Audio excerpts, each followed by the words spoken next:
Whenever you're ready, I'll be right here waiting for you.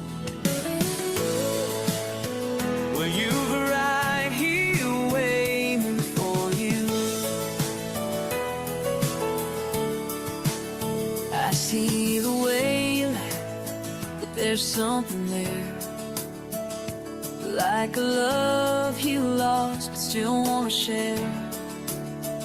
I won't rush you, I won't push too hard. Just know I'm right here, wherever you are.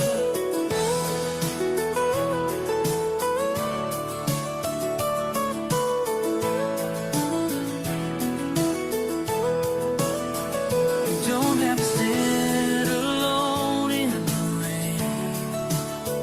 Whenever you're ready, just call my name.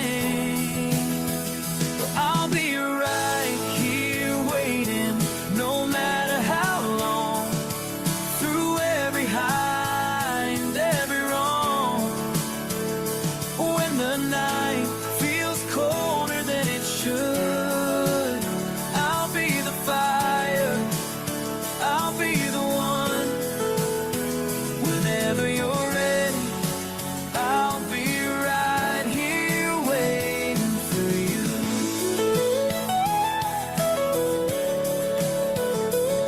No rush, no race, just take your time. No need to run, love waits in line. When the night feels colder than it should, I'll be the fire, I'll be the one. Whenever you're ready, I'll be right here waiting for you. I'll be right here waiting for you. Whenever you're ready, I'll be right here.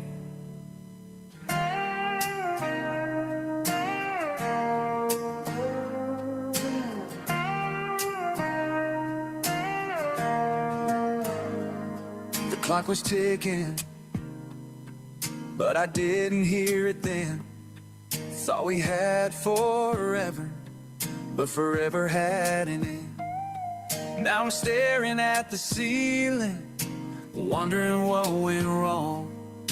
Maybe I was blind, maybe love wasn't that strong. I should have fought, I should have stayed, but I let you slip away. I should have ran away. I should have held on, should have pulled you close, should have told you all the things that I never spoke. Now I'm drowning in the memories, trying to undo all the ways that I lost you.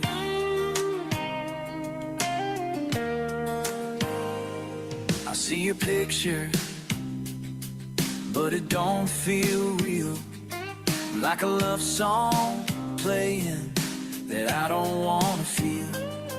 Tried to move on, but I can't pretend that I wouldn't trade tomorrow just to hold you again. I should have fought, I should have stayed, but I let you slip away.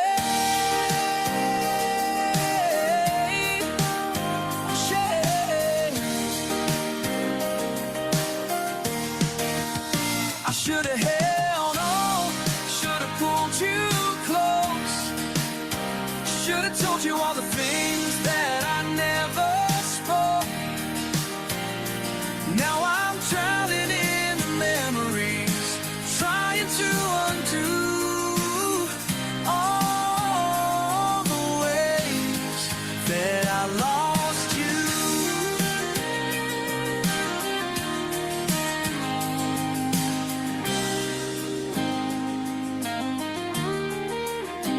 Maybe you've moved on. Maybe you don't care, but I still hear your voice like you're standing right there. Hey, I should have held on, should have pulled you close, should have told you all the things that I never spoke. Yeah, now I'm drowning in the memories, trying to undo all the ways that I lost you.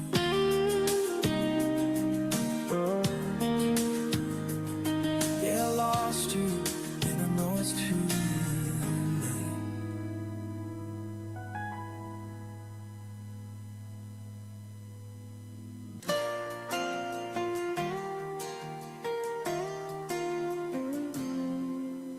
Moonlight dancing on your face, your hand in mine, my heart starts to race. We could rush.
ina hauk sia rumah, ina sia rumah, ama hauk sia rumah, aman sia rumah. Mukit hauk saihori, rai sekalan, kiak hauk saihori, rai sekalan. Ksai bakololon, ksai bakahain, ihadere mata, bene nai lolon. Ksai bakololon, ksai bakahain, anineri na honu, tasakuanida. Ksai bakololon, ksai bakahain, anineri na honu, modon oan ida. Karik bafoti, kula sasoka. Karik babiit, kula dadula. Futi kula sasoka, tau bau tenasak, kabi makere. Futi kula dadula, tau bau koba, kabi makere. Kudisai kasoro, ina hauk sia rumah, ina sia rumah. Kudisai kasoro, ama hauk sia rumah, ama sia rumah. Ina hauk sia rumah, ina sia rumah, ama hauk sia rumah, ama sia rumah. Tona lima baruma, mare uit. Mae lima baruma, mare uit. Milametan uan rumah, risaan baruma, mola falufila, mamostia. Milametan uan rumah, taraan baruma, mola falufila, mamostia. Fuiki e fuik italaha sii, buane e buah italaha. Fuiki e fuik no si toos rai sikun, buane e buah no si toos rai leun. Fuik ida tahan, tahan diloli tahan, makere kue. Hua dia krainain, mama no di sabook, ama malaka. Hua dia krainain, mama no di temi, ina malaka. Ina hauk sia rumah, ina sia rumah, ama hauk sia rumah, aman sia rumah.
Good morning, ladies and gentlemen. Our distinguished third Vice Rector of Universitas Timur, Dr. Marcianus Fallo, SP, MSc, Dean of Faculty of Teacher Training and Educational Sciences, our lecturers, all distinguished principals who are present today, our alumni, organizing committee, our honorable speakers, Professor Dr. Anda Pratiwi Retna Ningdia, Umum, MA, PhD, and Dr. Michael Misa, SPD, MPD, esteemed faculty members, students, ladies and gentlemen. It is our great pleasure to welcome you all to today's public lecture, organized by English Education Study Program of Universitas Timor. On behalf of the committee, we would like to express our sincere gratitude for your presence and participation. Now, let's rise and sing to the national anthem, Indonesia Raya, followed by the Universitas Timor's anthem.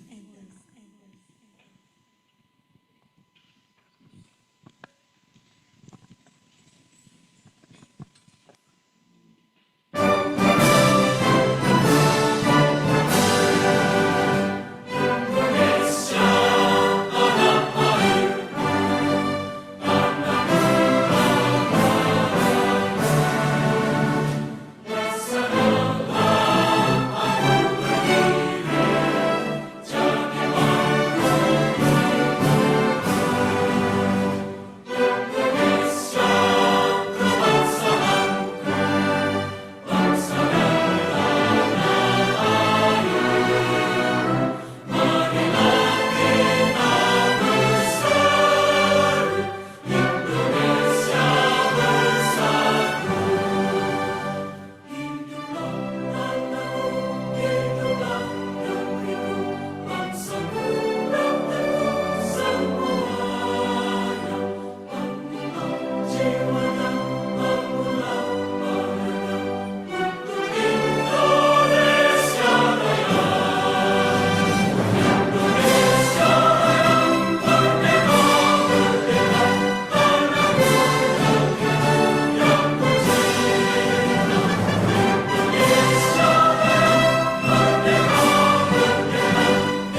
Before we proceed, let us take a moment to pray for the success of our event today.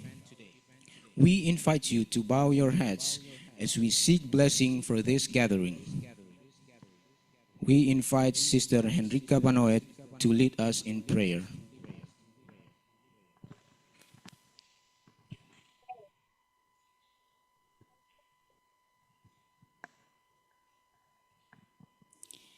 Ladies and gentlemen, allow me to lead this prayer according to the Catholic faith. Let us pray. In the name of the Father, and of the Son, and of the Holy Spirit.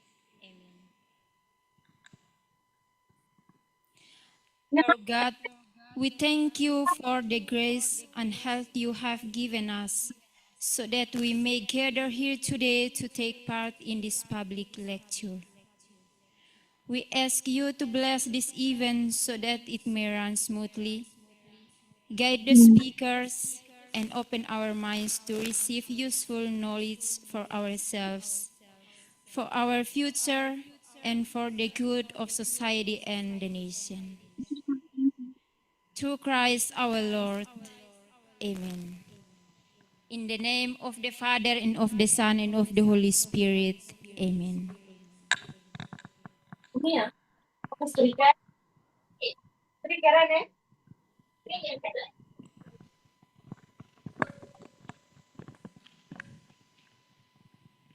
Please be seated.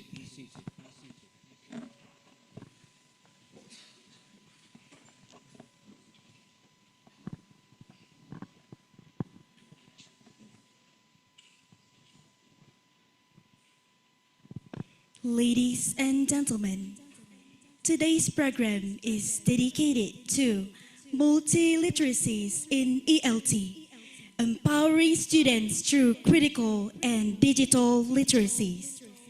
We are very fortunate to have with us our distinguished speakers, Professor Dr. Anda Pratiwi Retna Ningdia, Umum, MA, PhD, the Professor of English Literature of Surabaya State University, and Dr. Michael Misa, SPD, MPD, the head of the English Education Study Program of Universitas Timur, who will share their invaluable insights with us.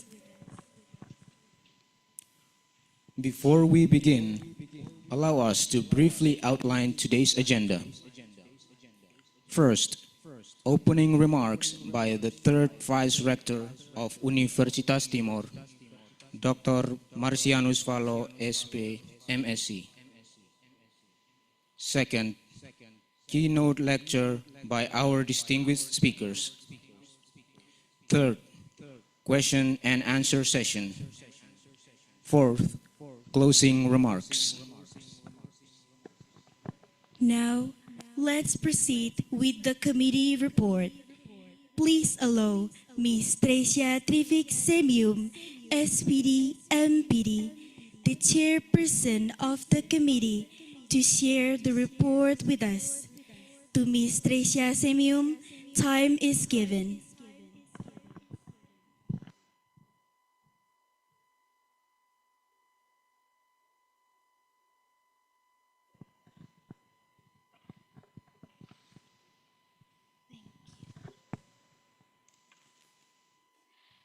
Good morning, ladies and gentlemen. Allow me to deliver this committee report in Bahasa Indonesia. Yang terhormat Wakil Rektor 3 Universitas Timur, yang pada kesempatan ini mewakili Rektor Universitas Timur. Yang terhormat Dekan Fakultas Keguruan dan Ilmu Pendidikan. Yang terhormat Bapak Ibu dosen Program Studi Pendidikan Bahasa Inggris. Yang kami banggakan narasumber kuliah umum pada hari ini, serta hadirin yang berbahagia baik mahasiswa, para guru bahasa Inggris maupun alumni yang hadir secara luring dan daring. Puji dan syukur kita panjatkan kehadirat Tuhan Yang Maha Esa, karena atas rahmat dan penyertaannya kita dapat berkumpul dalam kegiatan kuliah umum hybrid Program Studi Pendidikan Bahasa Inggris FKIP Universitas Timor dengan tema Multiliteracies in LT Empowering Students Through Critical and Digital Literacies. Izinkan saya selaku Ketua Panitia menyampaikan laporan kegiatan sebagai berikut. Dasar pelaksanaan kegiatan ini adalah program kerja tahunan Prodi Pendidikan Bahasa Inggris FKIP Universitas Timor. Tujuan kegiatan ini adalah untuk memperluas wawasan peserta mengenai multiliterasi, literasi kritis, literasi digital dalam pembelajaran bahasa Inggris. Kegiatan dilaksanakan pada hari ini, Selasa, 16 September 2025, bertempat di Aula Arnoldus Universitas Timor dan juga melalui Zoom meeting. Peserta kegiatan terdiri dari mahasiswa semester 1 sampai 7, Bapak Ibu dosen, para guru bahasa Inggris, alumni, serta peserta yang mengikuti secara daring. Narasumber pada kuliah umum ini adalah yang pertama, Profesor Doktoranda Pratiwi Retnaning Dia Umum, MA PhD dari Universitas Negeri Surabaya selaku narasumber eksternal. Dan yang kedua adalah Dr. Mikael Misa MPD dari Universitas Timor selaku narasumber internal. Demikianlah yang dapat saya sampaikan. Saya selaku Ketua Panitia bersama rekan-rekan Panitia Kuliah Umum Prodi Pendidikan Bahasa Inggris mengucapkan terima kasih kepada semua pihak yang telah berkontribusi menyukseskan acara ini. Ucapan terima kasih juga kami sampaikan kepada para peserta yang telah berkesempatan hadir baik secara luring maupun daring. Dan kami mohon maaf apabila terdapat kekurangan atau ketidaknyamanan selama kegiatan berlangsung. Izinkan saya menyampaikan sebuah kutipan inspiratif. In the digital age, literacy is more than reading and writing. It is the ability to tell stories, to think critically, and to create a more inclusive future. Sebagai penutup, semoga kegiatan kuliah umum ini menjadi langkah nyata dalam membangun pembelajaran bahasa Inggris yang kritis, kreatif, dan peka terhadap isu sosial, khususnya kesadaran gender melalui pendekatan multiliterasi. Sekian dan terima kasih.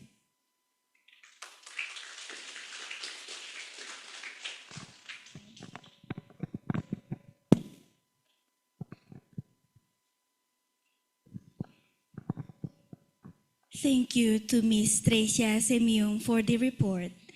And to begin our program, we would like to invite the third Vice Rector of Universitas Timor, Dr. Marcianus Fallo, SP, MSE, to deliver the opening remarks.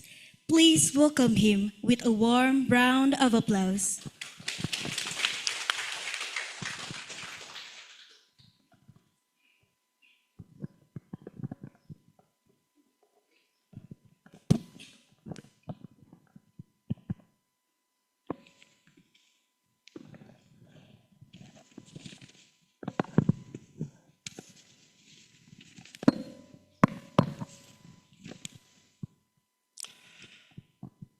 Sebelum sambutan kami, patut kami menyampaikan permohonan maaf dari Pak Rektor karena bersamaan beliau tidak ada di tempat sehingga menunjuk kami untuk mewakili beliau dalam acara pembukaan kuliah umum program studi bahasa Inggris pagi hari ini. Assalamualaikum warahmatullahi wabarakatuh. Selamat pagi dan salam sejahtera untuk kita semua. Yang saya hormati para narasumber kuliah pada pagi hari ini, khususnya Profesor Dr. Randa Pratiwi Retnaning Dia, Umum, MA PhD dari Universitas Surabaya, dan Dr. Michael Misha dari Program Studi Bahasa Inggris Universitas Timur. Yang saya hormati Dekan Fakultas Keguruan dan Ilmu Pendidikan Universitas Timur, Ketua Program Studi Bahasa Inggris, Bapak Ibu dosen, serta mahasiswa-mahasiswi yang saya banggakan. Pertama-tama, mari kita panjatkan puji syukur kehadirat Tuhan Yang Maha Esa, karena atas rahmat dan karunia-Nya, kita dapat berkumpul di tempat ini untuk melaksanakan kuliah umum dengan tema yang sangat relevan. Ini multiliterasi dalam pengajaran bahasa Inggris sebagai upaya pemberdayaan siswa melalui pemikiran kritis dan digital.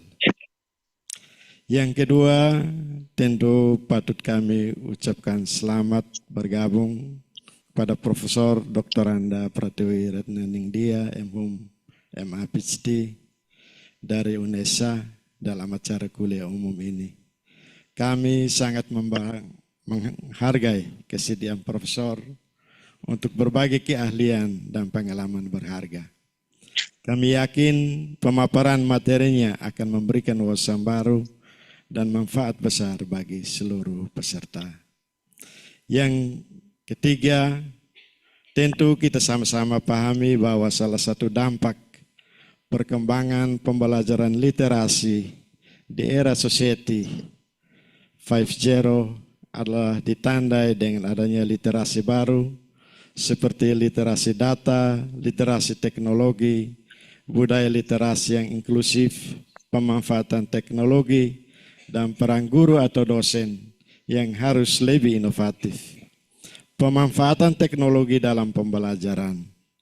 Perkembangan literasi tersebut terus berkembang seiring dengan perkembangan teknologi informasi dan komunikasi di masa kini dan masa yang akan datang. Dampak perubahan perkembangan teknologi informasi dan komunikasi tersebut tak terkecuali dalam dunia pendidikan munculnya istilah literasi baru, yakni multiliterasi. Konsep multiliterasi latar belakangi karena hanya membaca atau menulis, namun lebih dari itu melibatkan kemampuan pemahaman dan penguasaan bahasa secara tulis dan bahasa lisan serta pengetahuan sosial, kultural, dan politik yang menjadi tuntutan era globalisasi. Artinya bahwa fungsi kolaborasi sangat penting dalam multiliterasi. Di sini konsep dan karakteristik dalam pembelajaran multiliterasi sebagaimana yang kami kutip menurut Selayani dan Bayu 2023 mengatakan bahwa pembelajaran multiliterasi menghubungkan materi yang dipelajari dengan apa yang telah siswa ketahui. Pembelajaran multiliterasi melibatkan siswa untuk selalu terlibat aktif dalam mengajukan pertanyaan dan membuat kesimpulan sendiri, serta pembelajaran multiliterasi menghubungkan materi yang dipelajari dengan kehidupan nyata dan isu-isu kontemporer. Bila dilihat dari aspek pedagogi, pendekatan multiliterasi menekankan pentingnya elemen designing maupun elemen redesign. Ini mengharapkan kita untuk selalu berpikir bagaimana implikasi multiliterasi dalam pengajaran bahasa Inggris di sekolah maupun di perguruan tinggi.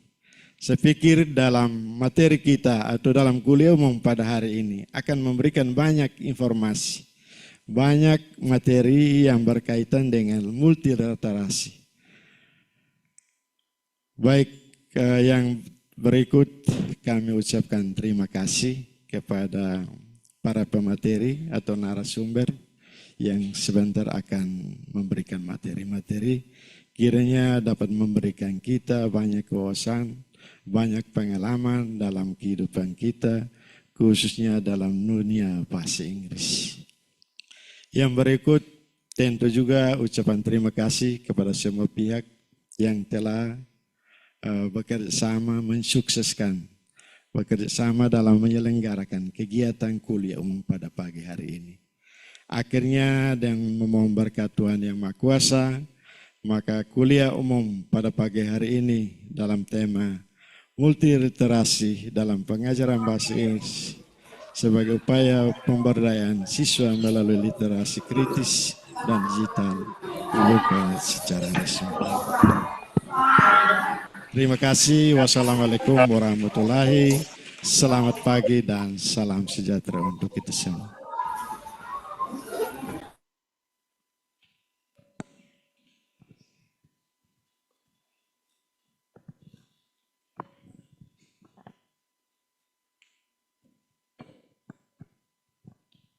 Thank you to Dr. Marcianus Valo, SP, MSE, for the inspiring opening.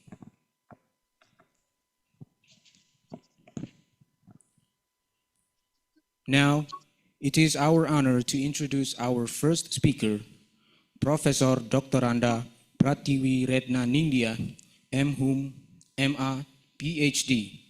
She is the Professor of English Literature of Surabaya State University. And next session of our public lecture will be taken over by our moderator, Mr. Januarius Seran, SPD, MSc. To Mr. Januarius Seran, please come forward to take the lead.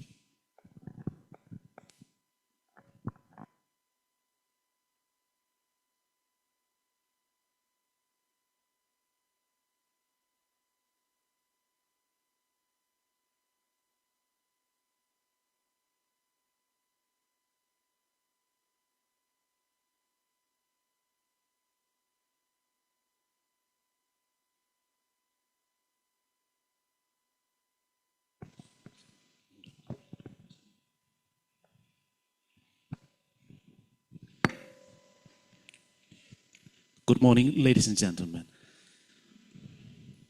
Well, to be honest, it's actually, I just want to tell all of us that our main speaker, Professor Pratiwi, hasn't been in Zoom link. So, pardon for us. Let's just wait for several minutes. Yeah, while waiting for Professor to join with us, we may have our snack. Yeah, thank you.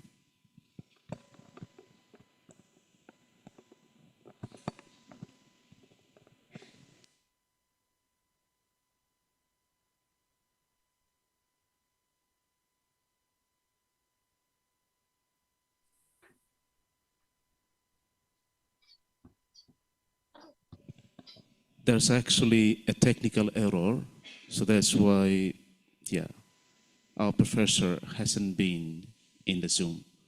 I'm already here.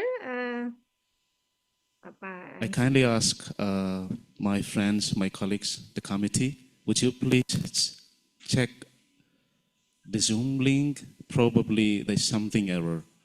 Excuse me, I'm already in the Zoom meeting. If you could hear me, can you hear me? Hello?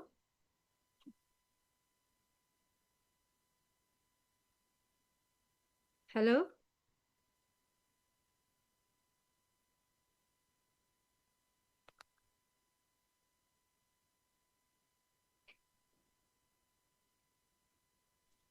Yeah, miss.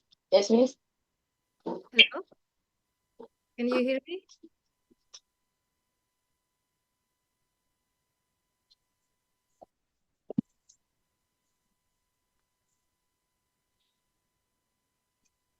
Hello?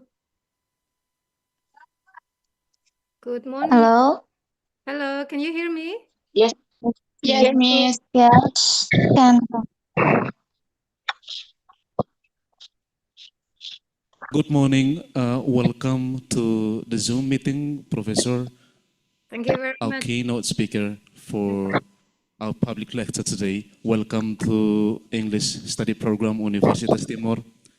We hope that you're fine. We may find you in a good Oh, Same, good morning. same to you. Well, ladies and gentlemen, while enjoy your snack, probably it may take some minutes, 10 minutes, and then we may come to the first session of the public lecture today. We kindly ask Professor Prativi, probably we could wait for around 10 minutes for the snack time. Yeah. Thank you.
All right, ladies and gentlemen, I would like to welcome all of us back to the public lecture session.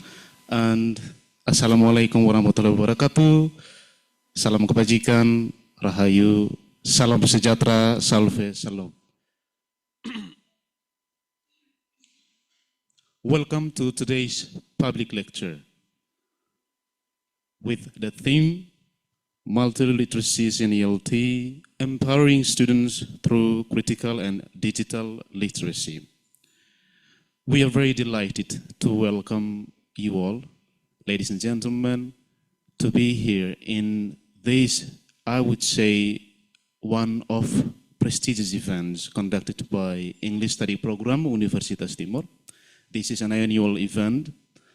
Therefore, we are very happy to welcome you all in this hall.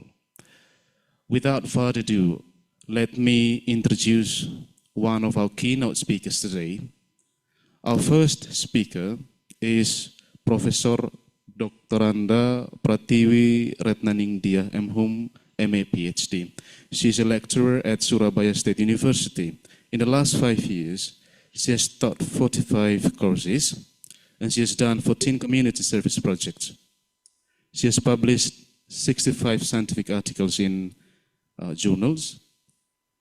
And about educational background, she completed her undergraduate studies at Surabaya State University, then completed 2 master's degrees. Her first master was at Gajah Mada University from 1993 until 1996, and then the second was at Texas State University, San Marcos, United States in 2002 until 2004. She continued her doctoral studies at the University of Melbourne in 2011 until 2016. Today, she will provide enlightenment and insight to all of us regarding the theme multiliteracies in ELT. And our second speaker beside me, we have our head of English study program of Universitas Timor, Bapak Dr. Mikael Misa, SPD MPD. He is an active lecturer in our study program. And about his educational background, he finished his undergraduate in Unimor in 1991 until 1996, master degree in Universitas Negeri Malang in 2011 until 2013, and doctoral degree in Universitas Negeri Surabaya in 2017 until 2023. Sorry. With an impressive background of knowledge in especially multiliteracy and ELT, both our external, Professor Pratiwi and also Bapak Dr. Michael Misa, they will enlighten us with all of the knowledges related to ELT.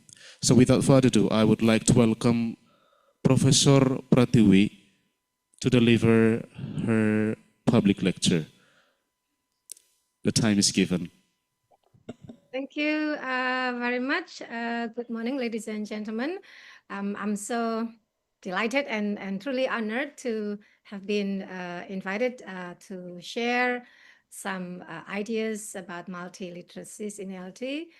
I may have missed this, but if I may know the moderator's name, Papa, may I know your name, please, so it wouldn't be too awkward. I'm so sorry. Well, my name is Yanuar Yuseran. You can call me Yan. Pak Yan, thank you very much. Nice to see you, Pak Yan. And Pak Mikael Misa, it's so nice to see you again, Pak Misa. We used to work together, and I believe, after finishing his study at Universitas Negeri Surabaya, Pak Misa has developed his expertise on multiliteracy. So again, I really thank Pak Misa and also my other supervisors who were more than willing to study something that seemed to be strange, but now we know that multiliteracy is actually really, really important in the world of ELT. Ladies and gentlemen, I'd like to give a disclaimer first before I start my presentation. I'm not from education. I'm not from Pendidikan Bahasa Inggris. My home base is in the English Literature Study Program at UNESA. At the undergraduate level, we have two study programs. We are sisters, twin sisters. Pendidikan Bahasa Inggris is, of course, the oldest. It's been there since 1964, but since the mandate, the wider mandate that IKIP Surabaya received from Kemdikbud or from the government, we changed from IKIP Surabaya to Universitas Negeri Surabaya, and so in 1998 we established English Literature Study Program, so the non-educational one. So my undergrad background is in Pendidikan Bahasa Inggris, but then I shifted my interest to literature and cultural studies. But I have to say, I made a right decision, because half of my life is and has been for English education. I always like to be with teachers and how to motivate and also encourage them to use EFL classroom, not only to teach language, but to create, to contribute to a better world. So there has to be a wider mission to teach English rather than just teaching the language skills. And using literature, literary works, popular culture, and also SDG issues, the teaching of literature and also the teaching of any text that we have will actually have a mission. So that was my disclaimer, but don't worry, one of my interests is the teaching of literature. So teaching has always been in my blood. So please allow me to share some ideas that I have already prepared. Some of them are also based on my teaching practice and also my research. Pak Yan, how many minutes do I have for the presentation? So I think 20 minutes would do, or 30 minutes, and we'll have Well, more. actually, it's sorry. Well, actually, it's written on this paper I got. It's actually an hour, but you can make it faster. It could be much. Yeah. An hour including the QA, or an hour for the presentation? An hour for including the Q&A, of course. I'll be fine. So I'm going to use maybe 20 to 30 minutes for the presentation, and then we'll have more time for the discussion. So everyone, I'd like to invite you to think of or to ask ourselves, to do a sort of a self-reflection. Why are you teaching English? What is actually our purpose to teach English? Whether it's at the primary level, if English is taught at the primary level, or in secondary, in high school, or even in college. I'm pretty sure those who are attending this public lecture, they are fellow lecturers and also students who later on will become future teachers.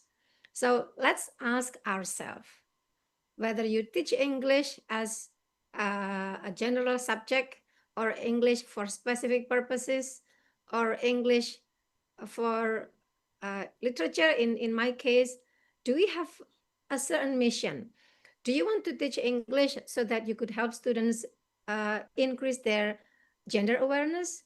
Do you want to teach English so that students will be more aware of environmental issues? Do we want to teach English so that students will be more culturally responsive, to have more understanding and a level of tolerance, a higher level of tolerance for diversity, and also to be more inclusive to differences?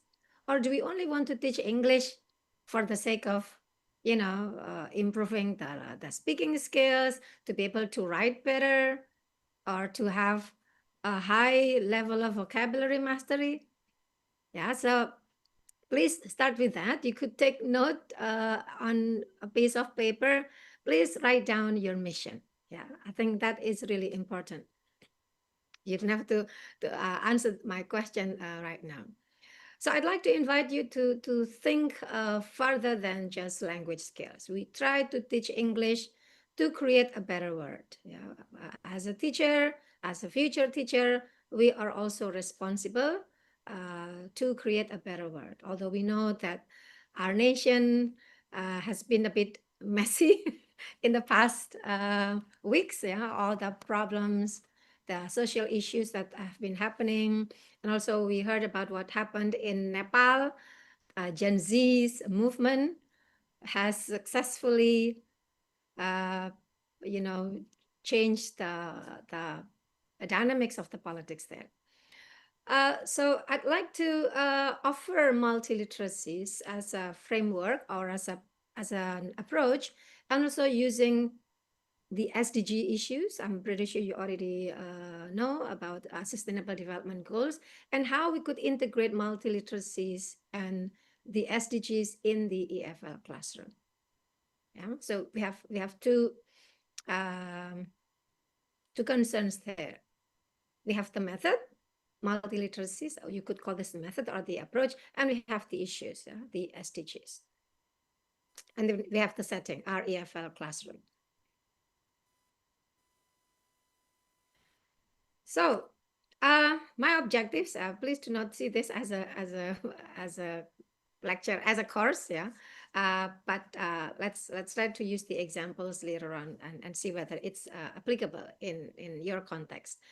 So my objectives in this lecture is to be with you so that we could define the core concepts of multiliteracy pedagogy. It sounds challenging. The term is it's a bit daunting, but actually it's quite simple. Pak Misa has proven that that multiliteracy is actually not as complicated as it looks. So we'll be able to articulate the value of using the UN Sustainable Development Goals as content in EFL classrooms. The question is, why multiliteracies? Can we now consider going beyond just the 4 skills, beyond listening, speaking, reading, and writing? In fact, I can add to other skills, viewing. We also need to watch things, audio, visual, and we also need to present. We also need to perform. So in the 21st century skills, actually language skills should not just include these 4 skills, but it could actually have 6 skills. But whatever it is, whether it's 4 or 6, multiliteracies will take us beyond the 4 skills. So we try to answer that question. Why multiliteracies? Why not another approach? Why not cooperative learning? Why not inquiry? Why not problem-based or project-based? We'll see that everything is actually invited, any approaches are invited to be placed, to have a place in multiliteracies. So everyone, the reason why we need to think beyond the 4 skills is because the way we communicate has changed drastically. To be honest, I come from the generation after baby boomers. I'm not a baby boomer, but I'm after that. So in 1990, I already graduated. So now you can tell the age gap.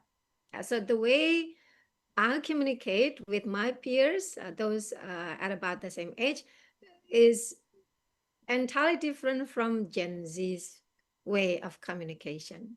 I can see this in my class. I always try to be interactive, but oftentimes I have to think about the pop culture, the song, maybe movies that my students like. So thank you very much for playing the background music, Tabola Bale. that is really, really current. And that really sparks the communication. Everybody knows Tabola Bale. I love that song. I love the dance. That is an example. We could use Tabola Bale actually as material in the class. So the way we communicate has changed. The landscape has changed.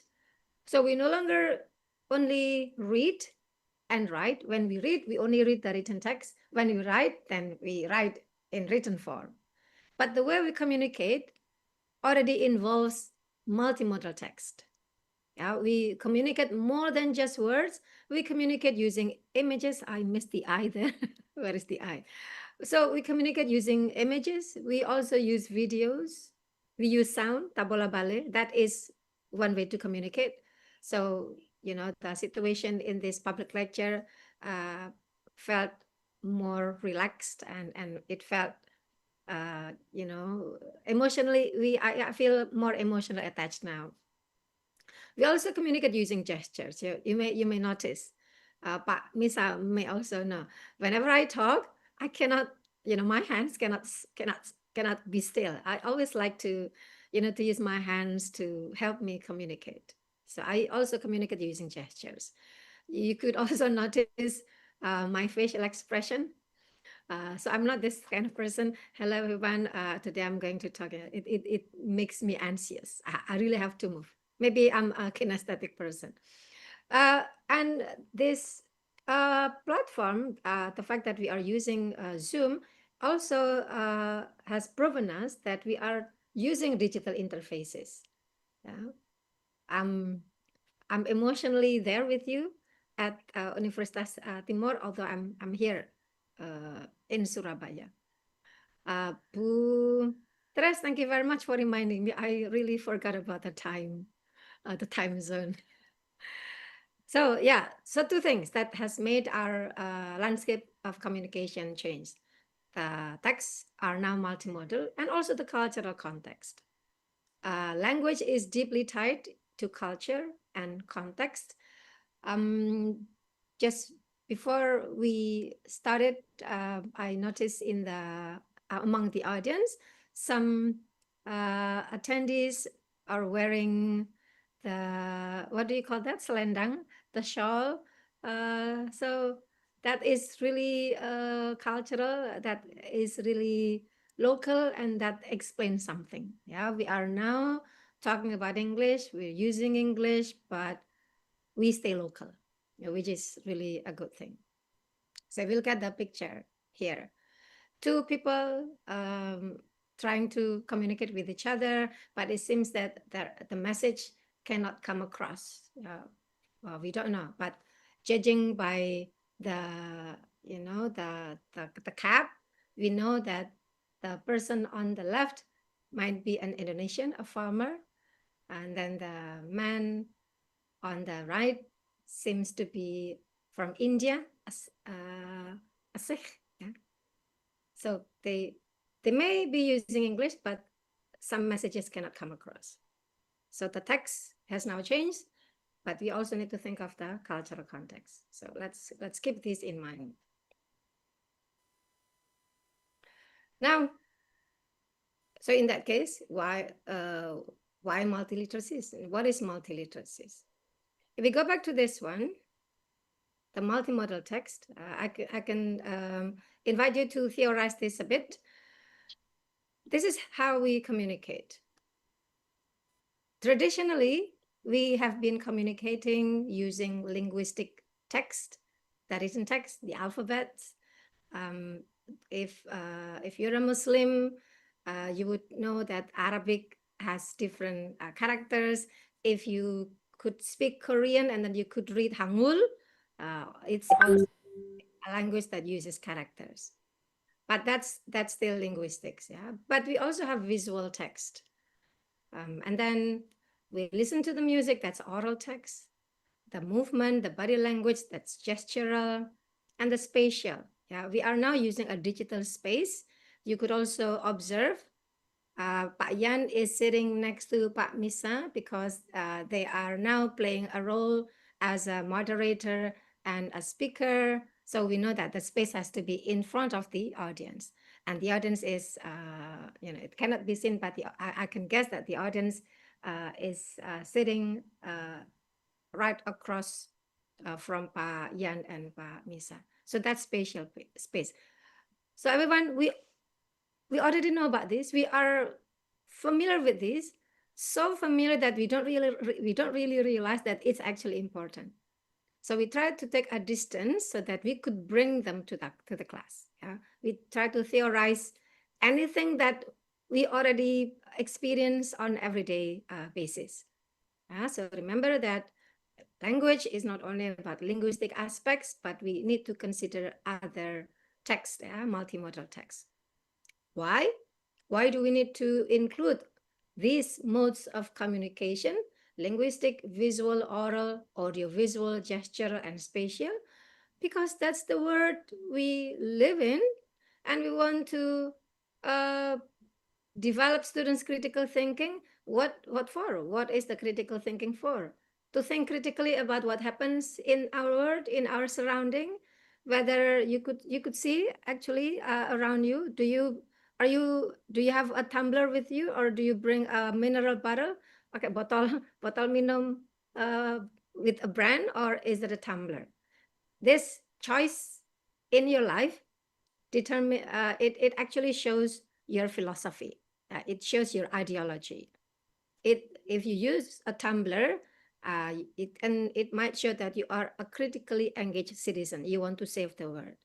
It doesn't mean that if the committee has prepared mineral bottles, then they are not sensitive. Yeah, sometimes it's for efficiency.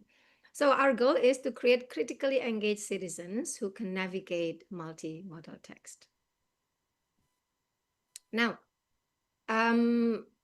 if you're not yet familiar with sustainable development goals, let me just talk about this shortly. So the UN, the United Nations, PBB, has set 17 integrated and interrelated goals called SDGs with various purposes. Yeah, but one thing in common, we want to create a better world. What is meant by a better world? In SDG 1, no poverty, and then zero hunger. That's why a program like Makan Bergizi Gratis actually attempts to answer SDG number 1 and also SDG number 2. Yeah, so the initiative is very noble, although in reality we know the problems. But that is a very good thing to discuss in the class. Why is this initiative not working at the local levels? Is anything missing? Any corruption there? Now that's something to talk about. So no poverty, zero hunger, good health and well-being, that it's important to exercise quality education. This event shows us that PBI, FKIP, Unimor is really into SDG number 4, quality education. Gender equality, I have 2 examples later because my interest is gender. And then clean water and sanitation, affordable and clean energy. So a lot of SDGs about climate change. And also life below water. It's also important to think of our maritime condition, life on land, climate action, peace, justice, and strong institutions, and then later on partnerships for the goals. Yeah, it sounds, wow, complicated. But is it possible to talk about these things even in primary level? The answer is yes. Yeah, it depends on how we as teachers bring the issue. Yeah. We could talk about uh, a complex issue like gender equality, even to primary school students. Yeah, as long as the materials are at the students' level of competence. Yeah, but what we need to think is, if you look at the question, why the SDGs? Because we need to use content with purpose. Yeah, not just content to improve students' language. That is just the tool, but our purpose is one of these SDGs. So at the end of the class, when we teach, we will invite students to take action. What can we do to help change the world? Okay. So I'm pretty sure some of the audience have now thought, okay, I've been doing that. So I think what I'm doing now is actually multiliteracies.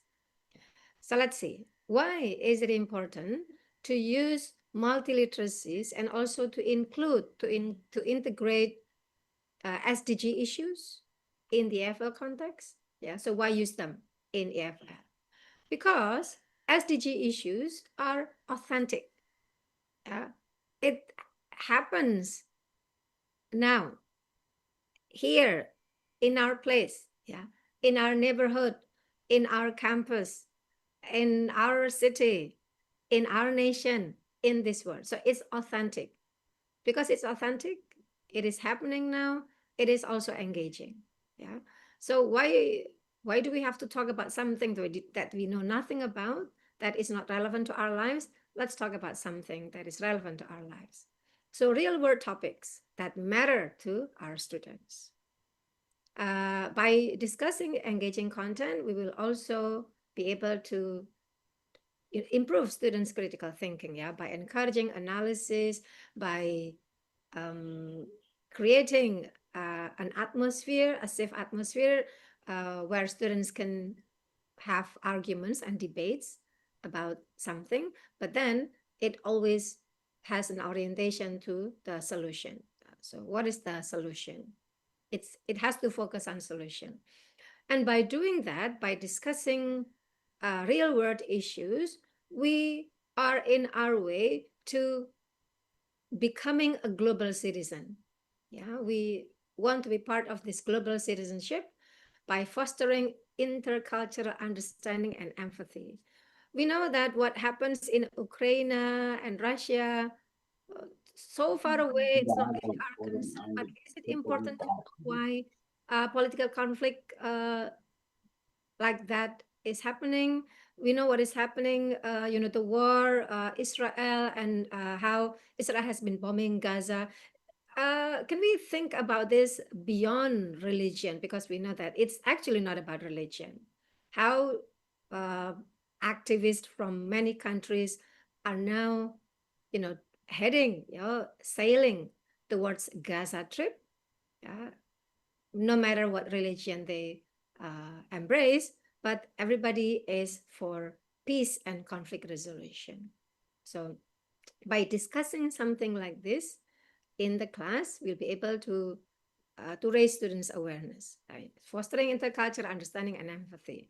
And of course, by discussing these topics, students will be developing, will also improve their future skills, aligns with developing skills needed for the 21st century. I think we have the term 4 C's or 5 C's. Yeah, it doesn't really matter, but critical thinking is there.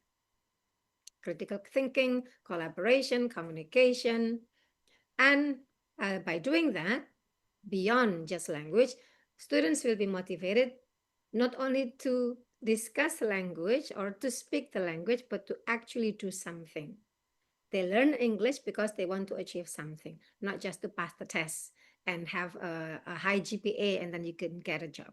Everybody wants to get a good job, but when we get a job, is that it? Is there anything that we could do to help change the world? Yeah, we don't have to think about the big word. Our local community, the neighborhood where we live, that is also our word. So that way students will learn that they can contribute. Now, let me move on to multiliteracies as the pedagogical skill, the pedagogical framework, in our context, So once again, I'm really thankful to the committee for bringing this issue of multiliteracies. To be honest, Pak Yan and also Pak Misa and everybody, not many universities, not many English education study programs have the courage, have the awareness to talk about this as at an academic forum. Yeah, we want to motivate and encourage fellow teachers and also future teachers to consider using this. Yeah, my honest opinion. Why is it that? Because even at UNESA, I have never had a chance to talk about this before my fellow lecturers from Pendidikan Bahasa Inggris. I can talk about this with my colleagues from literature because we could use literature using this pedagogical framework, but not with my colleagues from Pendidikan Bahasa Inggris. So you're way ahead. Thank you very much for that. It's really important. My chance to talk about this would be with my students, MA students, my PhD students, and also with teachers. Whenever I'm invited to give workshops or training for teachers, then I would talk about this. So you're really at the forefront, ya, di garis depan ini ya. Thank you very much for that. Deep appreciation. So how can we understand multiliteracies as a pedagogical framework? Here is the learning cycle, and you will see that it's actually not really different. Oh, let me see. I think I need to change this a bit. It sounds, it looks a bit weird. Okay, learn. Okay. Okay, am I still sharing my screen, or is the screen gone now? Let me see. Oh, the screen has gone. Let me return.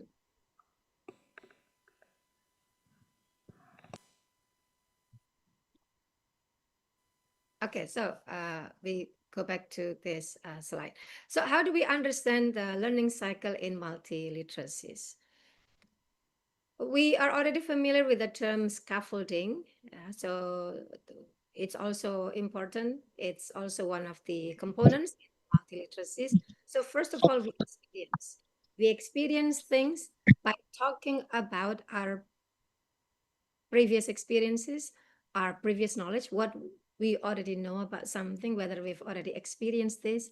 So a simple question like, everyone, today we're going to talk about how we could help save our environment.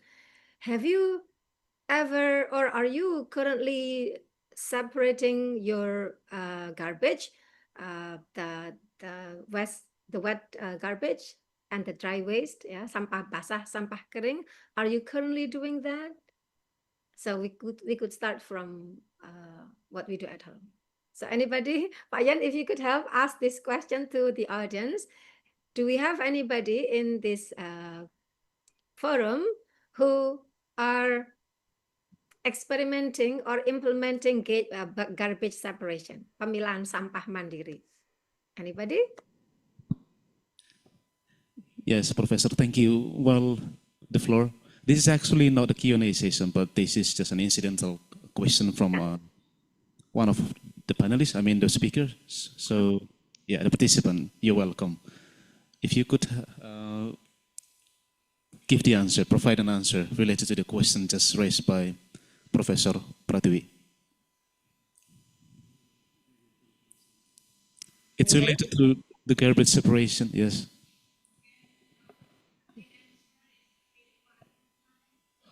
Oh yeah, one of the participants, Ibu Febro, need to be repeated the question. Okay.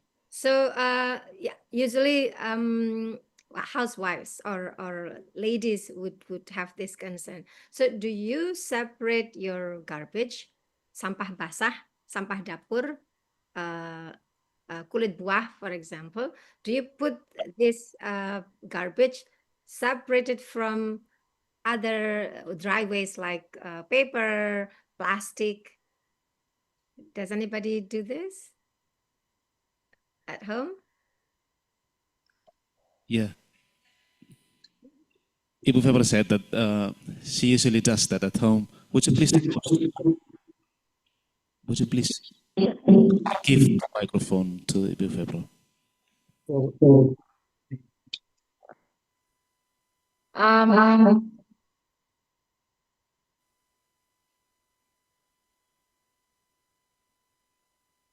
Yes, Ibu Febri?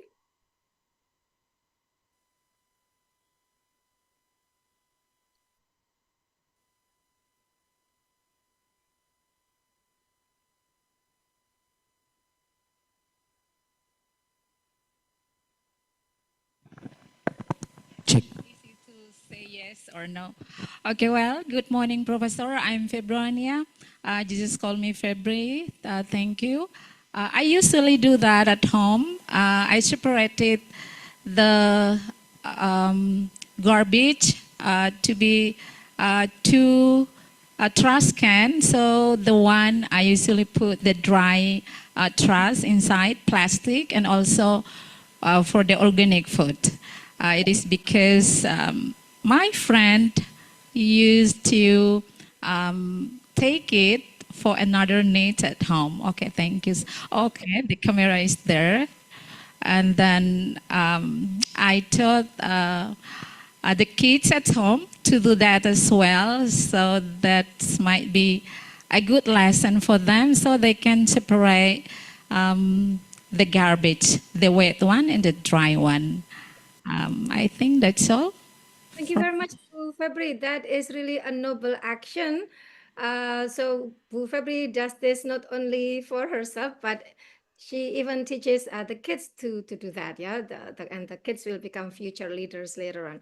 But consider this, everyone. If only Bu Febri does this, only Bu Febri and the family do this, do you think it's going to make a big change? We know the answer. Bu Febri cannot do this alone. It needs a collective action. Yeah, Bu Febri needs support from other fellow housewives in her neighborhood, ibu-ibu PKK, or maybe members at the church, for example, to also consider doing this. Yeah, because if we do this alone, then nothing is going to change. Because the garbage cannot end by itself. The garbage needs to go somewhere, so it needs this chain. That's why, as English teachers, we don't have to be an environmental activist like Greenpeace, for example, but we could do the same thing by bringing a content about the importance of separating garbage to the class. We could use this as a material, reading material, a video, and then we discuss why it's important, why people don't do that, although they know it's important, just like reading. We know that reading is important, but does everybody read? No. Do we think that environment needs to be preserved? Yes. Do we do this at home? No. See, a lot of important things we know, and we say yes, but we don't do that. Yeah. We know many of us, most of us are religious people. We know that praying is important, but do everybody pray? Does everybody pray? No. Yeah. So we know things like this. Good things happen, but not everybody does this. That's why it needs to be brought to our classroom as our way to make our students think about this. So the experience, the question that I gave, the answer that Bu Febri gave us is part of experiencing. Okay, so we move on to the next step, that is learn. Now this one is what we usually do in the class. So consider, for example, Bu Febri as the teacher brings a poster about the importance of garbage separation, and there is also a text maybe, and then a video. Students are invited to discuss what they see in the posters. What are the pictures? What are the images? What is the message? So we discuss this as a text. That is learning.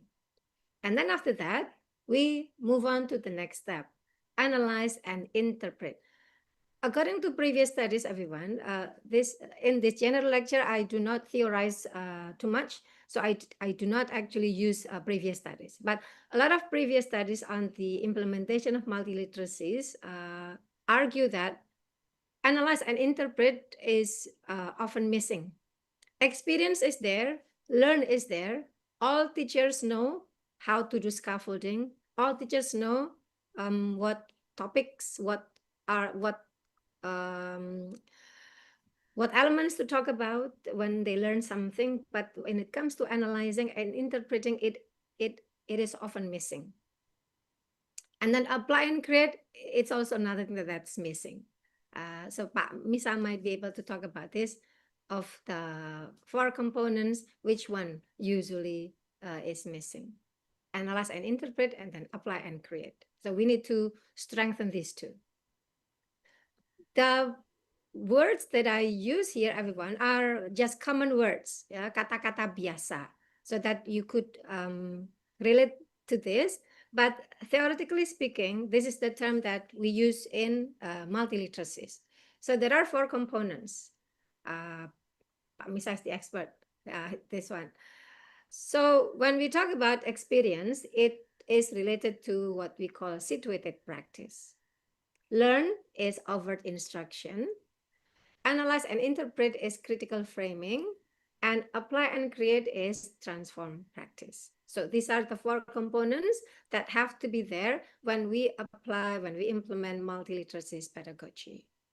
How do we make sense of this? Yeah, basically, when we do situated practice, we activate students' prior knowledge, what they already know, whether they've experienced this, what we just did, the conversation with Bu Febri. So we activate prior knowledge and then we engage with the topic through multi-sensory experiences. So here we could bring the multimodal text. So as a teacher, we could actually, for example, what I like to do in the class, whenever I want to talk about climate change, I will show the students, everybody please check whether you have a tumbler with you. So I'll show my tumbler. It's not my tumbler, it's a glass. But I have a glass here, not a mineral bottle. So that's one way, multi-sensory experiences. I will also ask them, so please check if you have a bottle, a mineral bottle, you check the brand, what is written in the brand. So multi-sensory experiences. And then overt instruction is where we discuss the text. So the real teaching here, the WILES teaching process. Teacher provides explicit instruction on language. So it could be the vocabulary on climate change. It could also be the concepts on feminism if we teach using gender issues. So we could talk about terms like discrimination, domestic violence, sexual abuse, for example. So those words, when we discuss the words in the class, that's part of overt instruction. Now, we come to the next component, which is often missing. We guide students to critique the information, not to criticize. So the term is different. We do not use the term criticize, because using the word criticize sounds like it's negative. It's always negative. But critique means that we try to read between the lines. We see the positive and the negative sides. So students critique the information whose perspective is shown. What are the biases? I can show you some pictures later, and then we could practice this. So when we have a picture, whose perspective is shown? What are the biases? Do I have a bias? Yes. For example, because I teach whatever classes I teach, I always try to put gender issues there to make students more aware of the importance of gender equality. Am I biased? Yes. Why do I have a bias? Then I can tell my students whose perspective is shown. My perspective, because I'm pro feminism, but using local culture.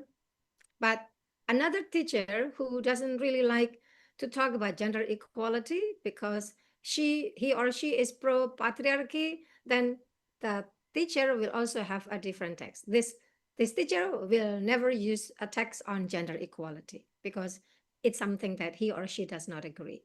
So basically, when we teach in class, we are political, we are ideological. That we always have an agenda in our class. We are never neutral.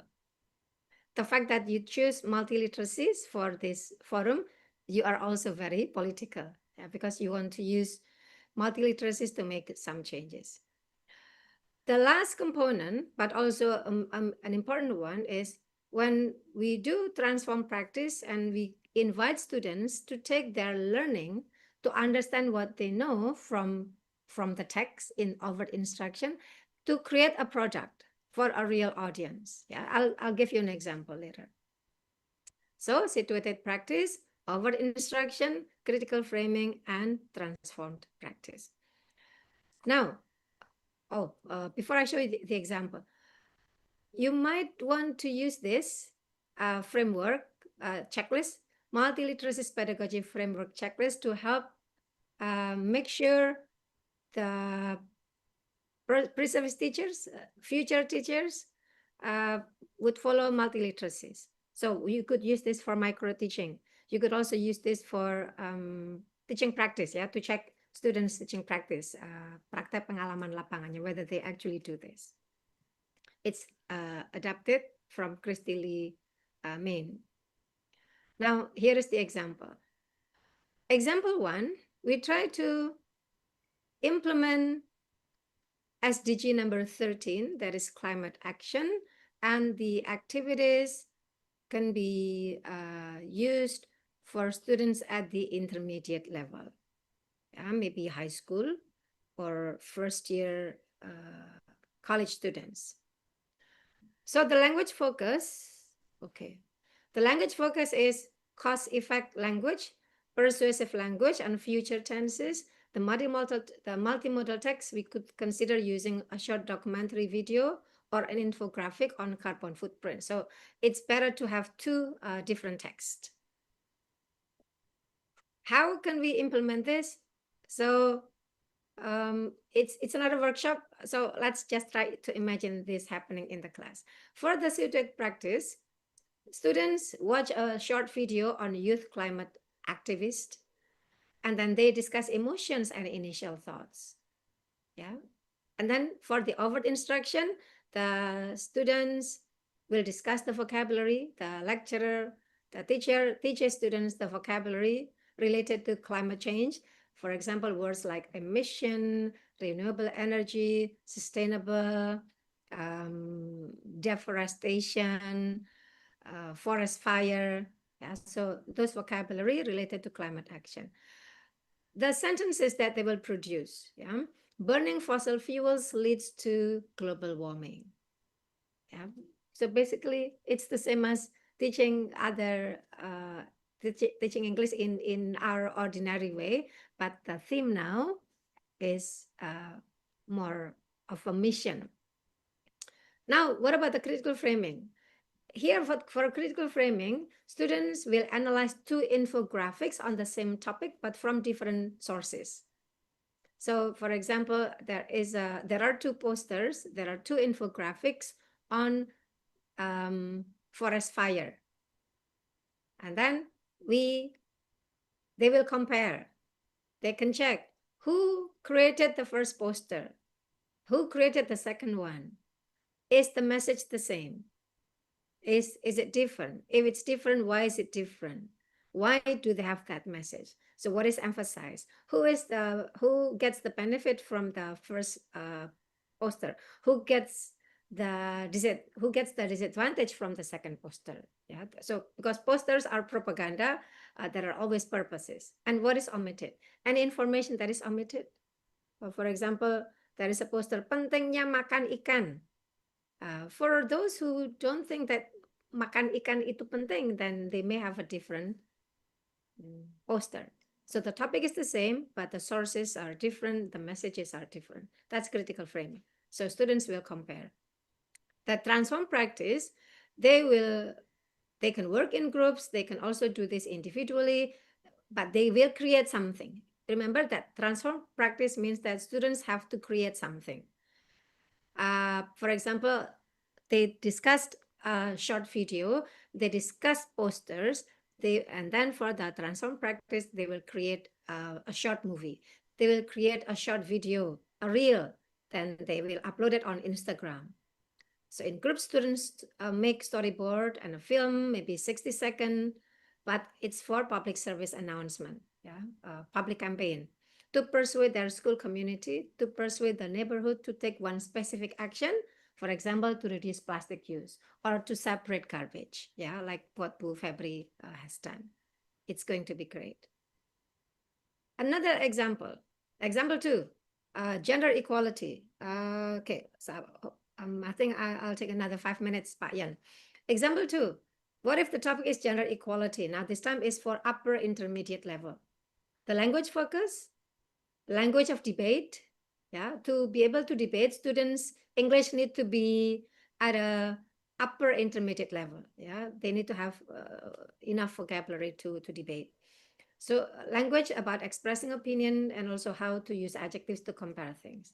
The multimodal text, advertisements would do, song lyrics, statistics about uh, the number of women, the number of female students who finish high school, for example. So statistics. And then how do we implement this in the class? For the situated practice, students can analyze gender stereotypes in a set of vintage and modern advertisements. We could use a T-chart. I'll invite you to do this. Let's take a look at this picture, everyone.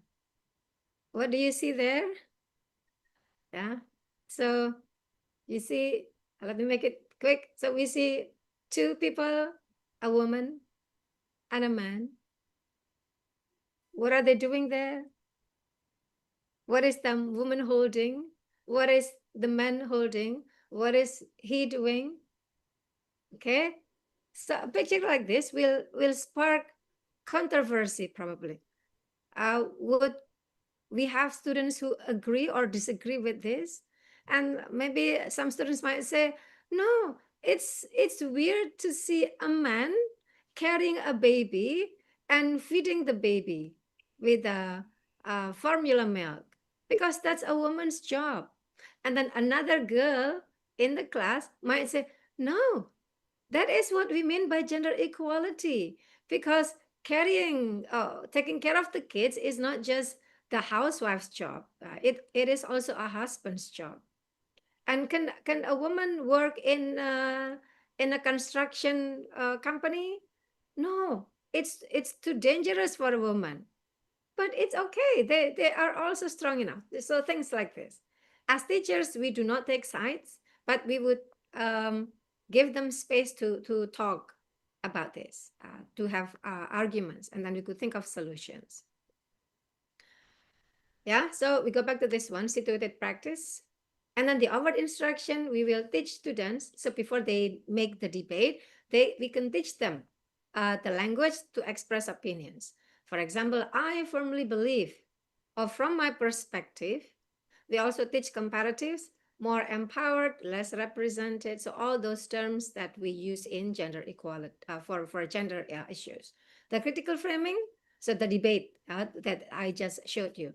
Social media has done more good than harm for gender equality. Some students might think, no, social media has done more harm, yeah, because it always creates controversy about whether men and women should actually be equal. So students will do research and then they will find evidence. For the transform practice, they can design a campaign, posters or social media post series, or a podcast script, or even a story, a digital storytelling, which I did, to challenge the stereotype they've identified in their own school and or community. Yeah. So this picture, is it balanced like this, or is one of the scales heavier than this? This is from my class. I'm just going to say this very quickly. So in my class, in my gender studies class, I used multiliteracies because I thought that all the students already know about Kartini, but not many actually read Kartini's letters. So that's the fact. Many students have not read Kartini's letters. And even if they know that Kartini wrote about women's emancipation, but Kartini's letters were never discussed critically in the classroom. So students know about Kartini's legacy, but never really understood why. Why Kartini had that perspective. In your case, you might even think, why Kartini? Kartini represented Javanese culture. Don't we have somebody, a female leader from Nusa Tenggara Timur?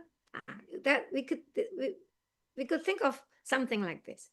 So Kartini Day is commonly celebrated in the form of traditional costume, fashion show, singing contest, tumpengan, cooking contest. But where is the gender equality? So the mission of the class is to raise students' awareness of various gender issues through reading Kartini's letters. So I asked students, all of them, to read Kartini's letters in the English version.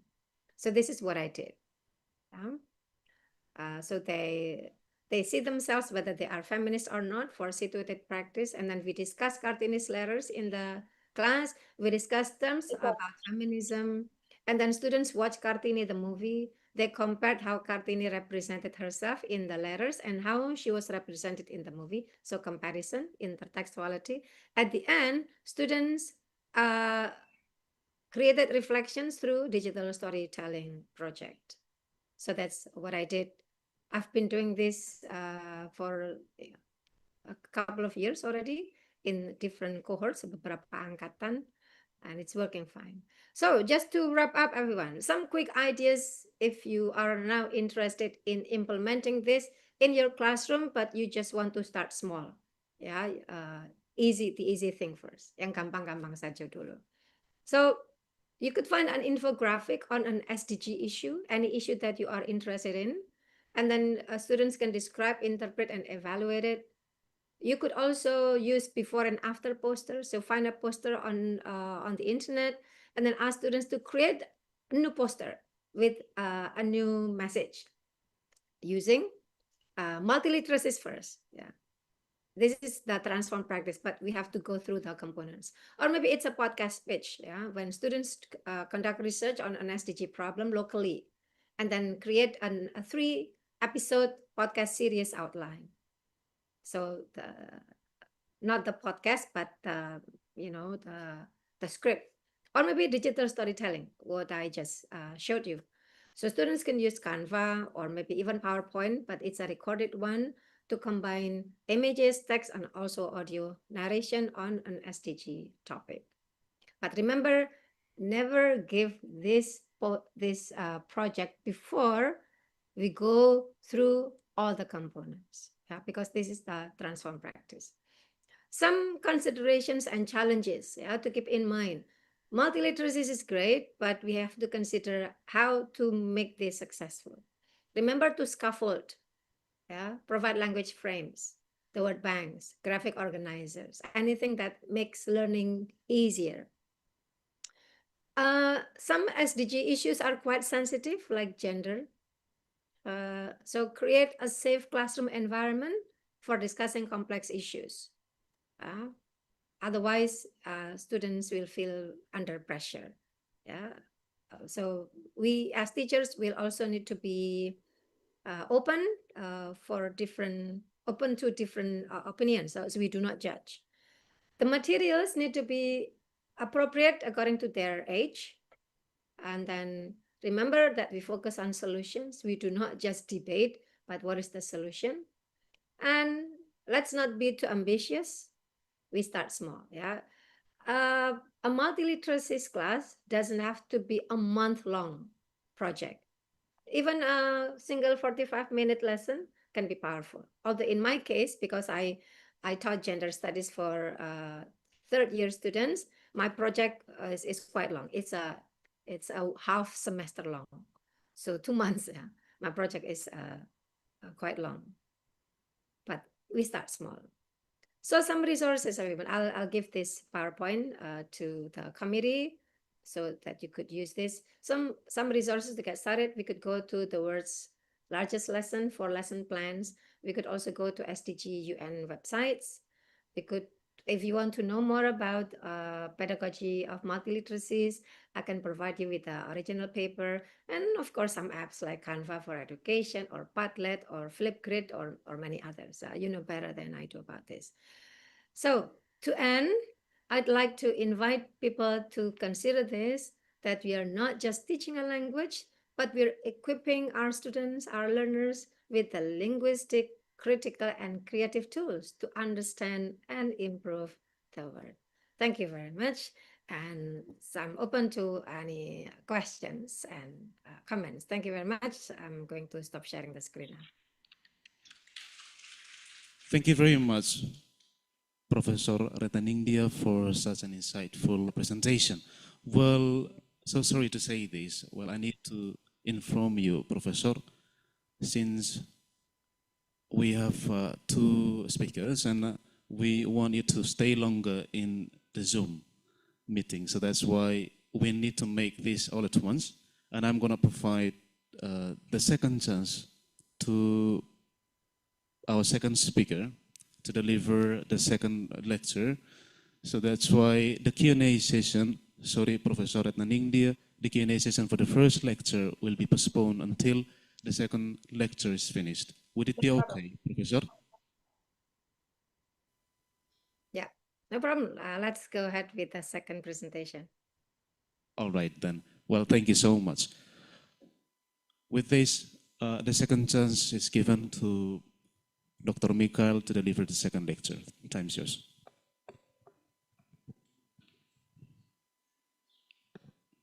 Well, thanks a lot for the times given to me. And I am the second presenter of the material.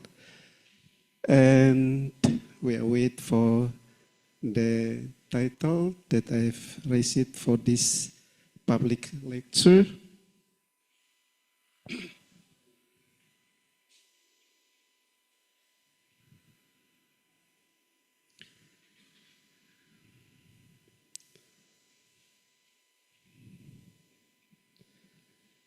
So while waiting, I would like to inform you that I would like to say thanks to Prof. Dr. Pratiwi Retnaningdia, yeah, MA PhD, for bringing us for the subject of multiliteracy. And for myself, I would like to choose the topic. It's the same with multiliteracy, but focus on critical reading and digital literacy. Yeah, this is that I would like to dict for this chance. Yeah, next slide.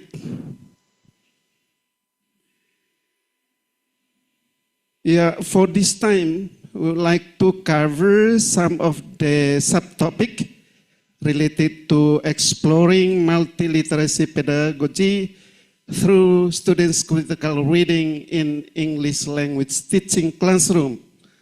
For the first time, we would like to know the history of multiliteracy in Indonesia. The second is that we would like to know multiliteracy in ELT and higher education texts.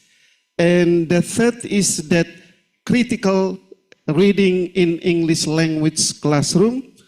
And the fourth is the role of multimodality in critical reading. And the next is empowering students through multiliteracy and critical reading, and challenges and considerations using multiliteracy in the classroom. Yeah. Next.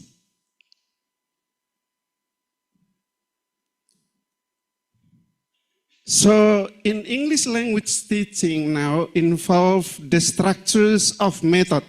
So many methods used to improve our teaching and the material to be interesting and to communicative and now adaptive technology-driven approach shaped by globalization and digitalizations.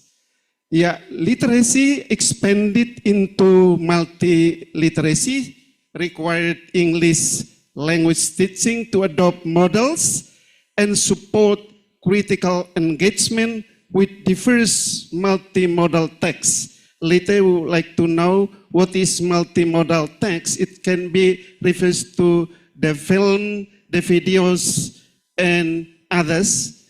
It will be explained below. And multiliteracy framework emphasizes diverse technology-informed and cultural responsive literacy practiced through 4 key pedagogic components, as Prof. Pratiwi have told you, but later I would like to stress some point that more important in critical reading. Yeah. Integrating multiliteracy into English language foster critical reading that empowers learners to analyze how text, including digital and multimodal forms, constructing the meaning and shape ideologies. Multiliteracy in English language teaching equipped learners with essential digital literacy and critical awareness skill and real-world communications. And multiliteracy pedagogy in English language teaching foster inclusivity by validating learners' culture and linguistic features, especially in multiliteracy context. Linguistic features is like gesture of the language and the symbol that we would like to find out the meaning from that in multiliteracies. And next, multiliteracy based on critical reading help learners analyze the text as socially constructed and ideologically shaped, crucial in English as a global language.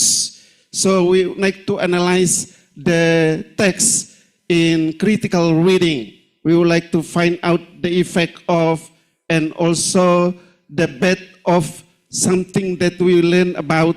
It would like to construct the students' analysis that we can categorize as a critical in a reading text. And also, multiliteracy pedagogy with critical reading equips English language teaching learners with essential digital literacy and foster critical digital citizenship.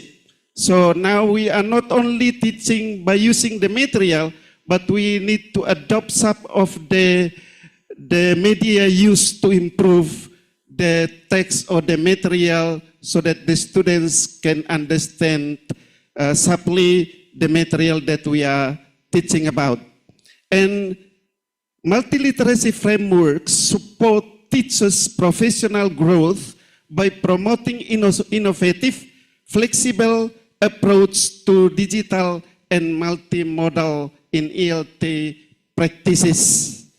And also, multiliteracy pedagogy in English language teaching, critical reading empowers learners with the skills and agency to navigate complex global, digital, and multimodal communications. So now we come to learn about the history of multiliteracy in Indonesia. First, we would like to know about the early period traditional literacy in Indonesia. And the second one is that educational reform and the introductions of new literacy in 2000s and national literacy movement and the implementation of 23 curriculum and the Merdeka curriculum. So we would like to learn it about. And multiliteracy first introduced by new London group in 1996 expand literacy beyond reading and writing to include multimodal, multicultural, and digital communications. In Indonesia, multiliteracy involved uniquely influenced by social culture, political, and technological contexts. So we come to the first, that is before we know about multiliteracy, Indonesian literacy education focused on traditional printed-based skills that enrolled learning with little recognitions of multimodal and digital literacy. So before we know about the multiliteracy, we have known about literacy educations focused on the traditional printed skills in the form of writing and reading. And since 2000s, education reform in Indonesia has introduced new literacy that move beyond tradition printed focused instruction. It has been said in Kemendikbud 2016. And the national literacy movement in 2015 officially recognized multiliteracy in Indonesia, expanded literacy into 6 domains, included digital and cultural literacy. It's also have been set up in Kemendikbud 2016. And come to the curriculum, that is the 2013 curriculum, pursued literacy as a core 21st century skills, integrating the ICT, social media, and multimodal learning. Multimodal learning, as I said before, that it can be used can be used films, videos, and others just to improve the material that we would like to teach in the class.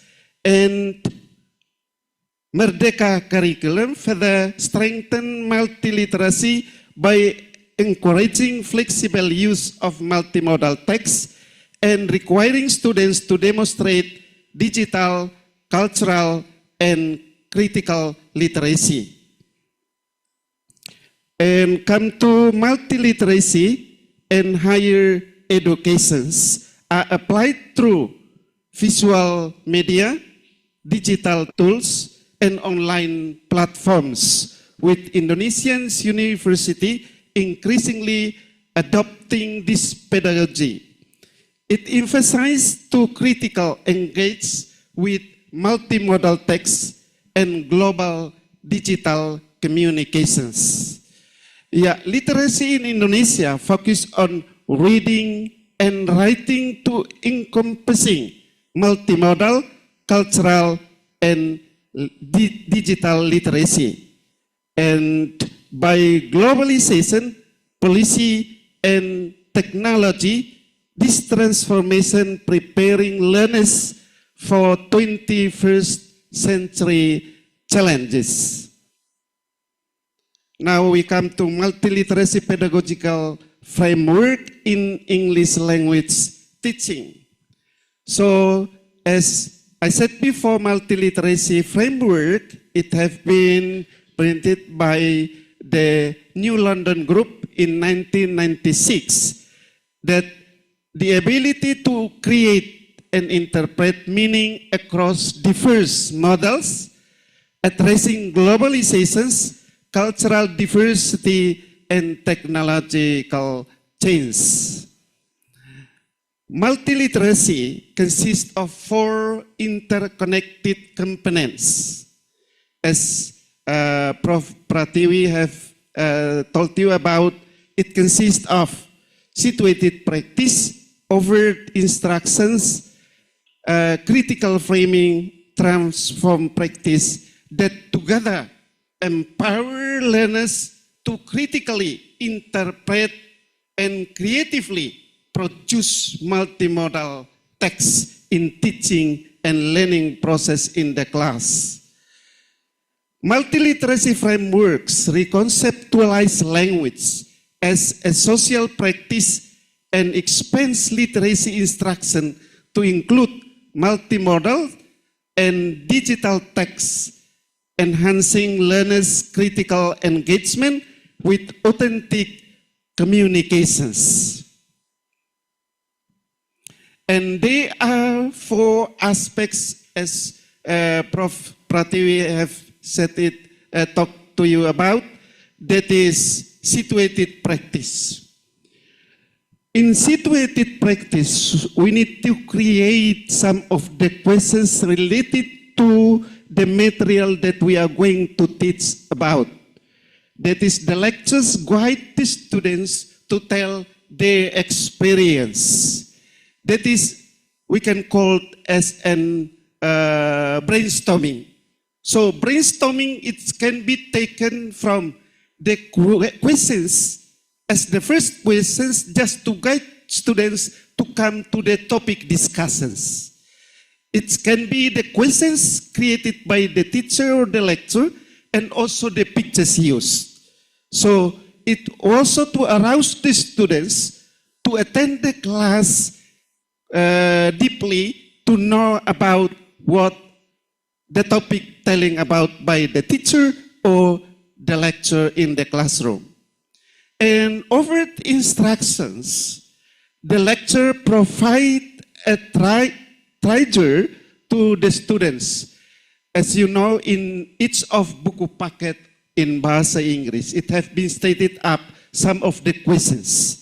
So the questions can be guide the students to understand the topic that we are going to teach about in the classroom. And overt instruction, that is the questions to find out from the book or buku packet. It has been stated up or provide some of the questions inside.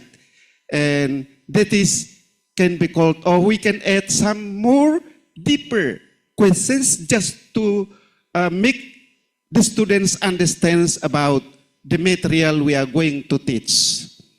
And also for critical framing, the students are involved in new context of studying previous material.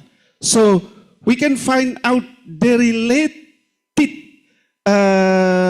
answered by the students with the topic that we would like to discuss about in the classroom. So we would like to find out the students' critical understanding related to their understand the topic in the classroom Yeah, this is the critical. So like last time I teach some of the topic related to watching TV, controlling children in watching televisions. So there are some positive and negative point finding out by the students themselves, and they would like to lead them to understand the effect or negative and positive effect of watching TV of the children in each of the chance. Yeah, that is to frame the students' critical understanding of the material. And later on, there are some points inside. It will be explain it more deeply about. And transform practice. So after the students read about or learn about, they would like to implement it outside the classroom. The main point of transform practice. There are 4 main points of multiliteracy pedagogy. That is situated practice, overt instruction, critical framing, and transform practice.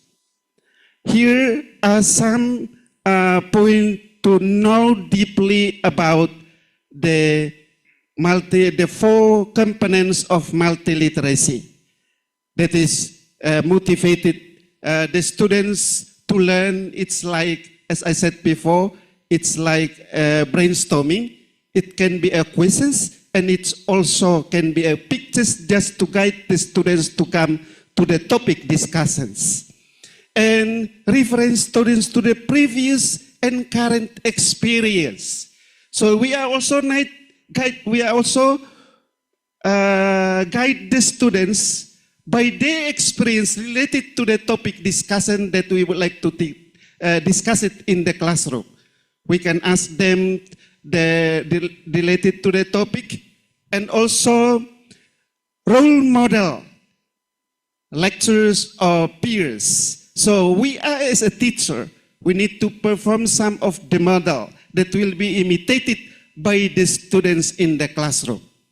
And also find meaningful practice in community of learners. It means that we would like to form the students in the form of the group just to find out the ideas both in the form of questions in a brainstorming and in a pictures, and including students' native language. This is for senior or junior high school, because we are not as a native speaker, so sometimes we can make a native language or mother tongue just to improve the material to understand by the students.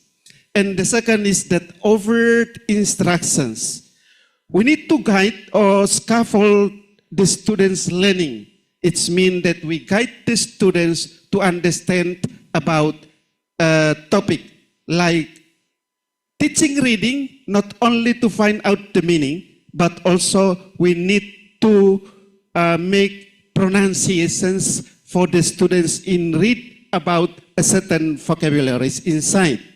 Yeah, and for meta language and use of multimedia or technology to change instructions. Sometimes we need to use technology like natural readers for teaching critical reading to make sure the students' pronunciation and read the text correctly. And also critical framing, as I said before, build students' critical literacy. It means that critical thinking skills. So when we teach, we need to create some of the quizzes just to find out the students' critical answers. And or if it's not answer, but it can be a questions, a critical questions related to the topic that we are presented in the classroom. Related learning to social context, not only in the class, but also relate the topic outside the class. Yeah, later I would like to show an example of how to use to create the questions as critical framing, overt instruction, and situated practice and transform practice. So framing learners growing mastery consists control and understanding.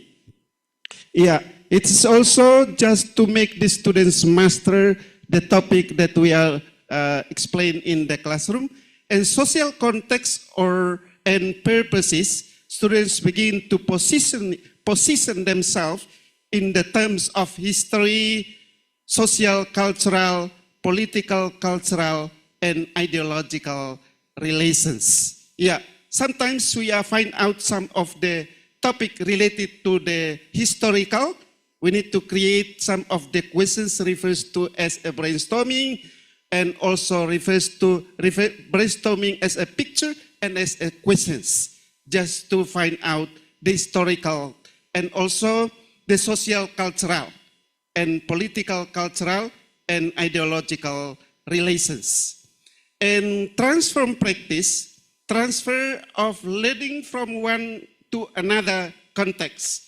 Yeah, that is a reflective practice, and it means that we need to relate, or we need to relate the topics not only to the topic that we would like to discuss, but we can relate it with another topic which have relevant.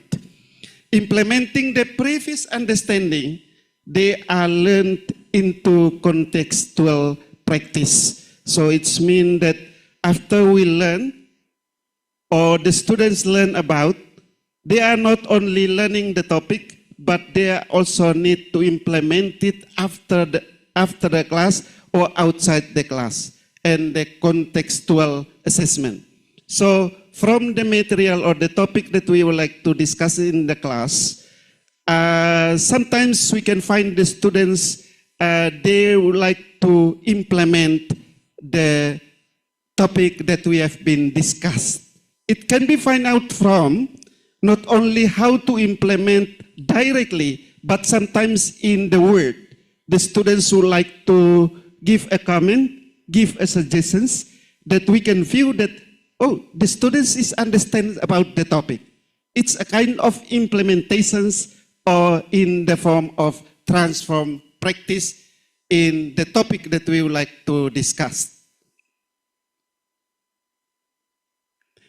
Yeah, multiliteracy framework foster inclusivity in ELT by recognizing students' full linguistic repertoires and supporting trans languages as the part of global in English use.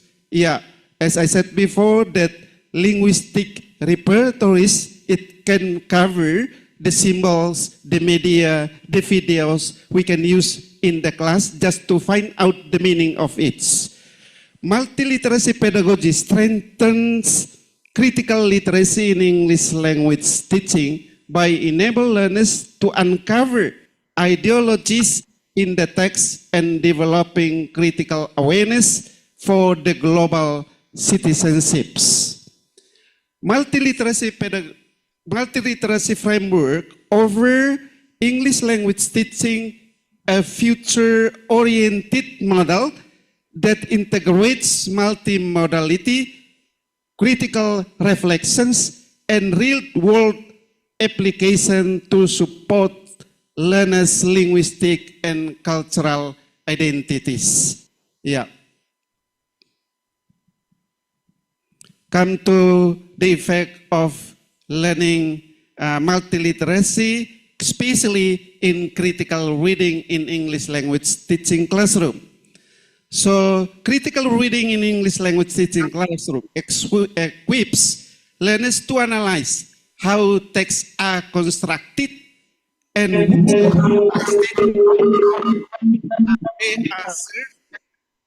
they are served, fostering deeper engagement and informed communications. So it would like to equip the students to analyze how the texts are constructed. And next is that in ELT teaches learners to uncover bias and power relationship in text, enabling them to see how the language shapes social realities. Yeah, we also find out some of what we have learned. We can also link with the social realities in the field or in the society. Critical reading in English language teaching now includes multimodal and digital text, requiring learners to develop critical digital literacy to evaluate, credible, and navigate online communications. Yeah, as I said before, that multimodal or multi-text, it can cover some of the, it can be a pictures, a videos, and also a films. Can bring it in the classroom just to improve the topic related that we would like to explain to the students in the classroom. Teaching critical reading in English language or in ELT engages learners in analyzing diverse texts and discourses, fostering higher order thinking and active resistance to dominant narratives. So it's also like to find out the higher order thinking, because one of the components it would like to make the students to criticize or in a critical framing. We would like to make the students to have a higher analysis or as a critical thinker. Yeah, critical reading in English language teaching foster critical citizenship by helping learners challenges inequality in text while affirming their cultural identities. Sometimes we teach in the class, but we also need to link with our surrounding social so that they can understand about our material. And critical reading in English language is as a transformative practice that empowers learners to questioning meaning and engage critical with global discourses for academic and social participations. This is, as I said before, one of the some of the components that is transform practice. Yeah. The role of multiliteracy in critical reading. In today's requires analyzing how meaning is shaped across multimodal from forms of communications, principle of multiliteracy framework as set in New London Group 1996. Multimodal enhances critical reading by requiring learners to analyze how the different modes, linguistic, visual, and digital, combine to shape the meaning and embedded ideologies. Some of that sometimes we can find the symbols inside the reading and find out the meaning in the passage that symbolize a thing in a reading passage. And engaging learners with multimodal text foster critical thinking by revealing how language, visual, and media elements work together to shape meaning and ideologies. Multimodals in critical reading equips learners with the digital literacy skills to critically interpret and produce online text, fostering active and responsible participants. And incorporating multimodality in critical reading makes learning authentic and dynamic, enhancing both language components and critical awareness of global communications. Multimodal critical reading empowers English language teaching learners to analyze diverse modes of communication and critical engage with global digital causes. Yeah, empowering students through multiliteracy in critical reading.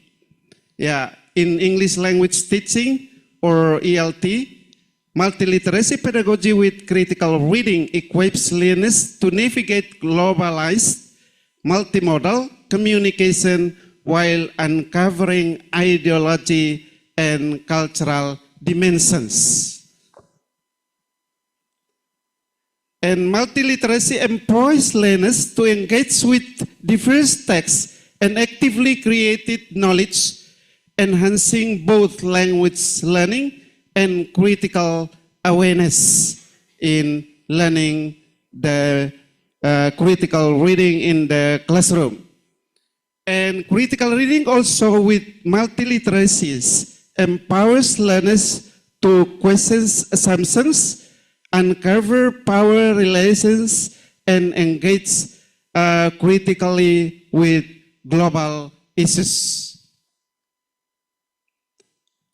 Yeah, and it's also valuing learners' diverse identity and enhancing engagement, creativity, and problem solving through critical multimodal practice. So in this point that we would like to engage or enhancing engagement and creativity, and also the students can find out the way out that related to the topic that we are teaching in the classroom in a certain topic.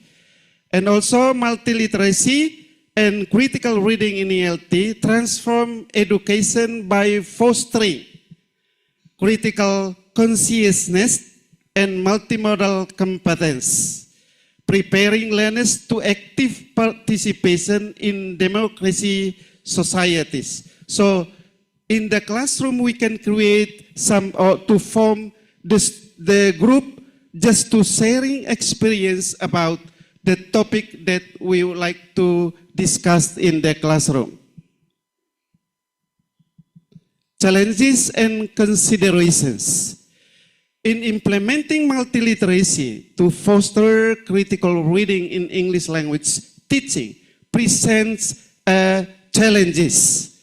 as a teacher must address pedagogical in multiliteracy that it consists of four, that is situated practice, overt instructions, critical framing, and transform practice. As a teacher must address pedagogical, institutional, and to factors. Sorry. A mere challenges in implementing multiliteracy, in the teacher, limited training and confidence in designing multimodal, critical engaging literacy practice. And also multiliteracy pedagogy, the teacher must sensitively scaffold critical reading to ensure inclusivity and prevent marginalized minority voice in the classroom. So it means that we need to guide the students in reading, and it also guides the students to understand by creating some of the questions to make the students understand about the passage. Assessing multiliteracy and critical reading is challenging, and it requires tools capture multimodal, making meaning and critical inquiry beyond tradition comprehension test. And also in multiliteracy, pedagogy become an equitable and practical approach in English language teaching, as an educators must address challenges and preparedness, resources, inclusively assessment and curriculum. So we after we teach the students, we also need to assess both in the classroom and outside the classroom. It can be expressed by verbally of the students, and it means that we can understand that the students can implement it what the passage mean. So exploring multiliteracy pedagogical framework through students' critical reading over rich potential in English language teaching. And as educators must critically address the challenges related to the teacher's preparedness. It sometimes we found the challenge that we are not have an internet in the classroom or have a problem of the internet, so we can't connect the material. And that is the kinds of the challenges that we found in creating the material to make the students understand it about. And then addressing these considerations is essentially to ensure that multiliteracy pedagogy moves beyond the theory and becomes a practical, equitable, and empowering educational practice in the classroom. Well, I think that's all. And actually, I would like to later, maybe in the question and answer, I would like to show real examples of using or constructing some of the questions related to the situated practice, overt instructions, critical framing, and also transform practice. I think that's all. Thanks a lot. Well, let's give a big applause to Dr. Michael Misa and also Professor Retnaningdia. Well, we would like to confirm, is Professor still here with us? Yes, I'm still here. Well, thank you, sorry. Well, for the Q&A session, we would like to say welcome to our distinguished participant who's just arrived in this hall. And let's just come to Q&A session. And it's open for the first session. It's open for probably 5 questions. And yeah, it's open for both online and offline.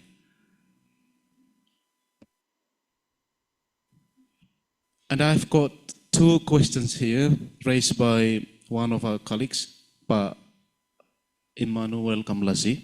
He's one of our candidate doctors in English study program, and now still finishing his study, his doctoral study in UNES Semarang. Am I right, Miss? Oh, okay, thank you.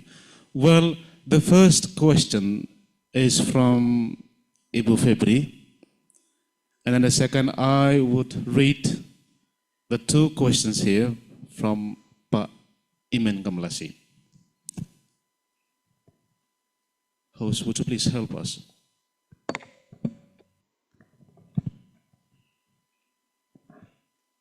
Give the microphone.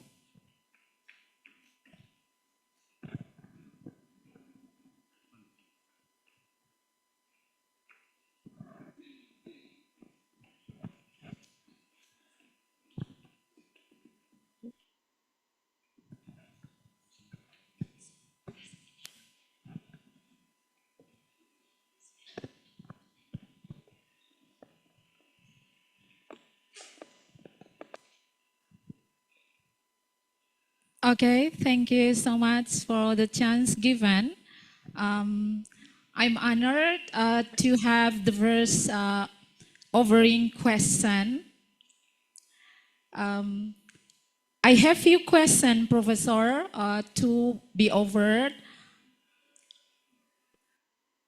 I would like to say this, that the professor just saying on her presentation, to make a better place in the world, one small action that the ELT teachers can do to apply some methods, approaches, and also techniques in teaching our students to make them to become an excellent teachers in the futures.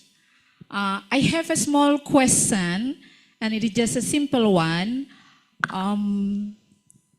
What challenges that you have experienced when teaching your students in your classroom related to the critical and digital literacies, especially in this digital era related to AI and things and stuff, that so many students, that is what I also having the challenges in teaching my students related to the listening and critical listening in the classroom, interpretive as well. I have done so many methods and then techniques to make the students become great in the classroom. However,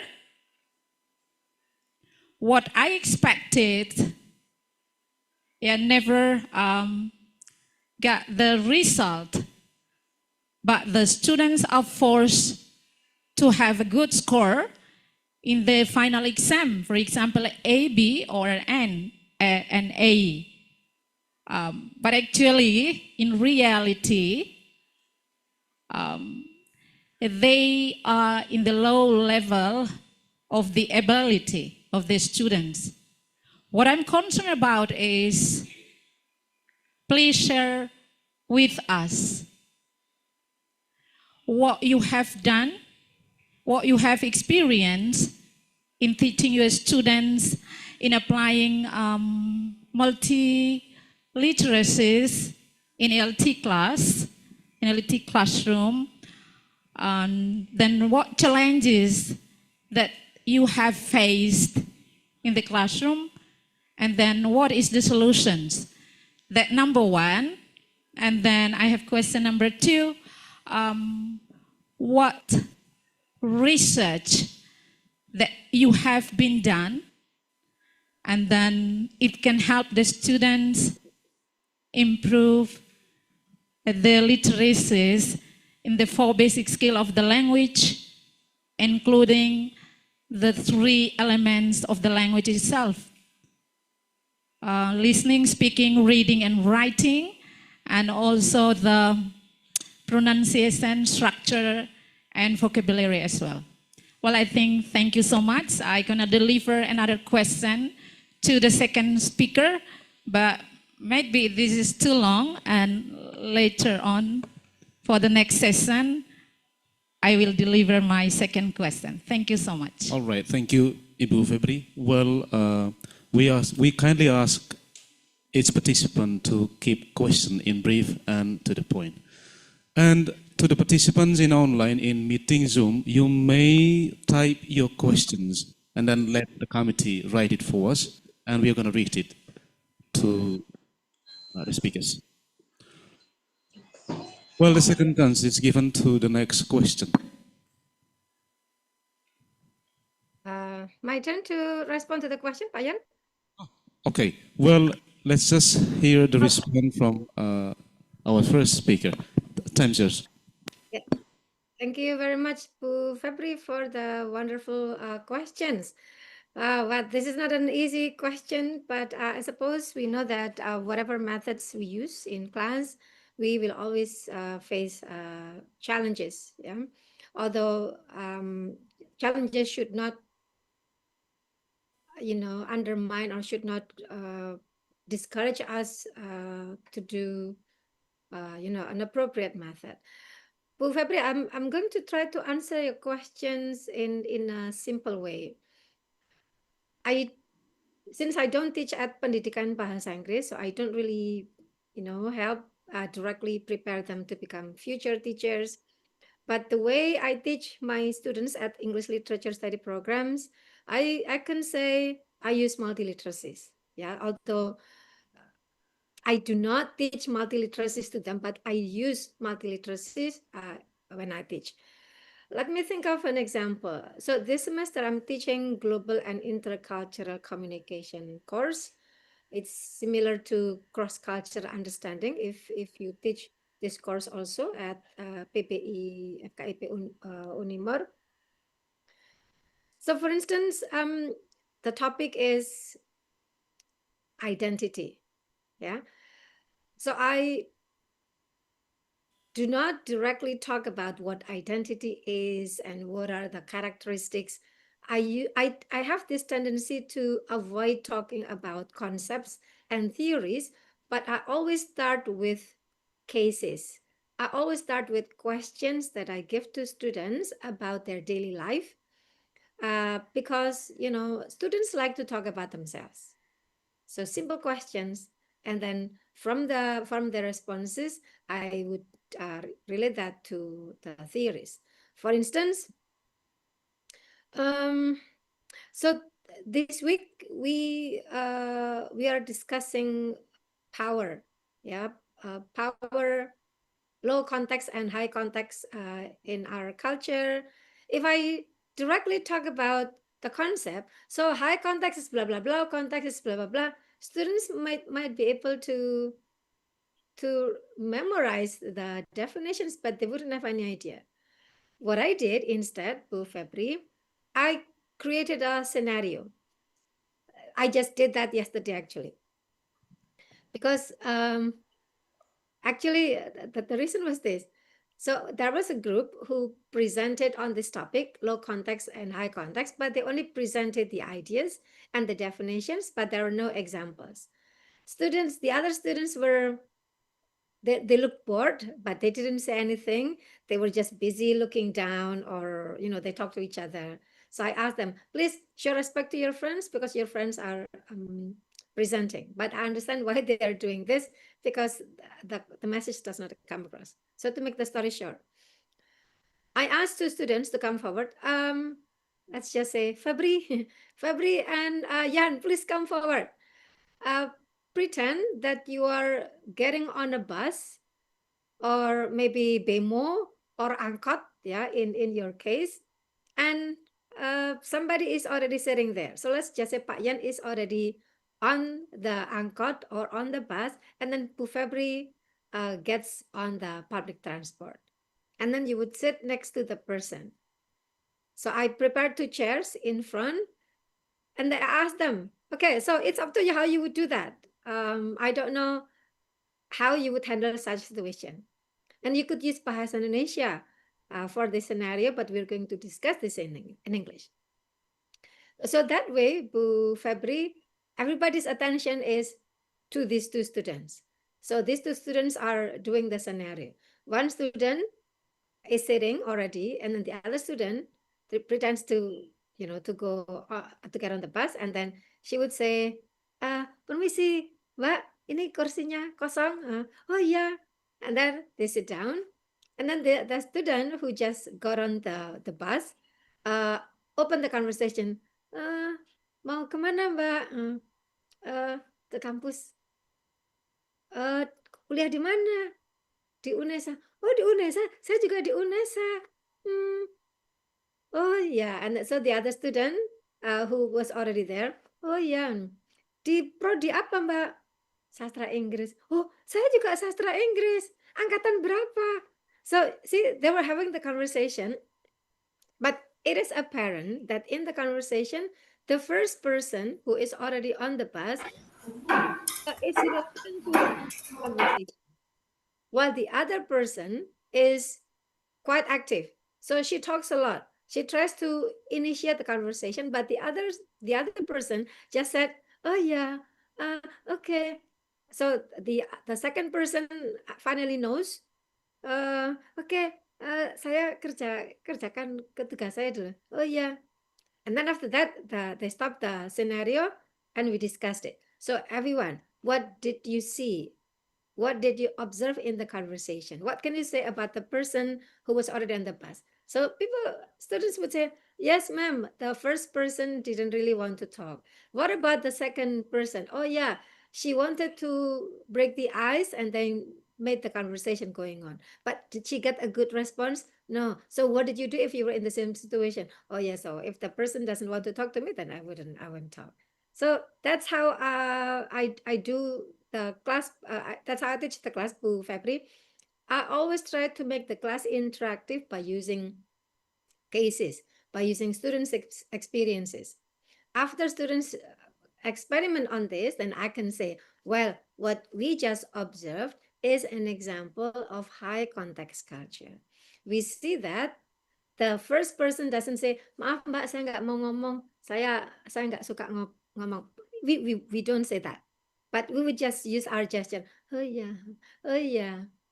The other person will know. Oh, so this person doesn't really want to talk.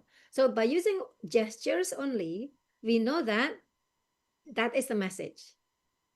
That is an example of high context. So that's the way I usually teach my classes, Bu Febri.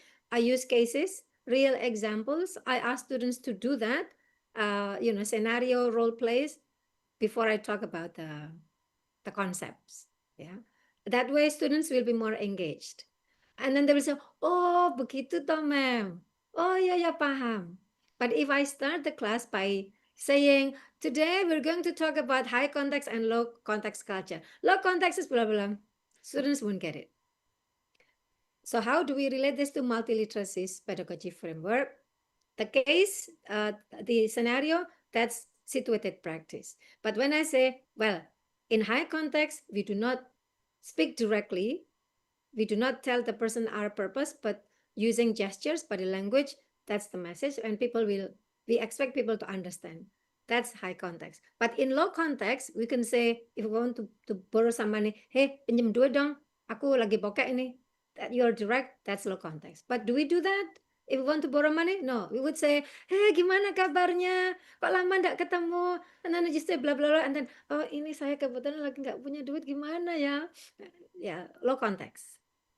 So, examples first, and then theory, not the other way around. I usually use this inductive method. So, Bu Febri, I know challenges, there are a lot of challenges. I do so many methods, but this one, I'm quite comfortable with that because even quiet students also are willing to speak whenever they are asked to talk about themselves. Hopefully that answers the question. Ayan? All right, thank you, Prof. How does it sound, Miss Febri? Okay, then. Well, and I would like to make this floor balanced, so the next chance is given to those who are in online, and well, the committee said that the participants in the meeting in the Zoom meeting, they may ask, so no need to type your questions in a meeting Zoom, in the chat room, in the meeting Zoom, you may raise your hand and turn on your video and then raise your question.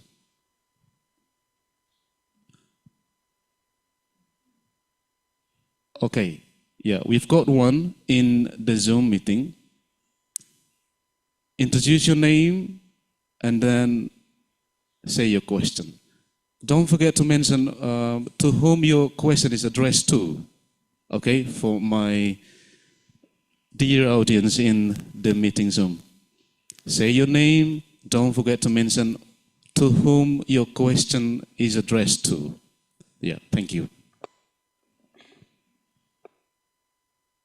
Wait a moment, sorry. We kindly ask each participant to keep your question in brief and to the point. Yeah.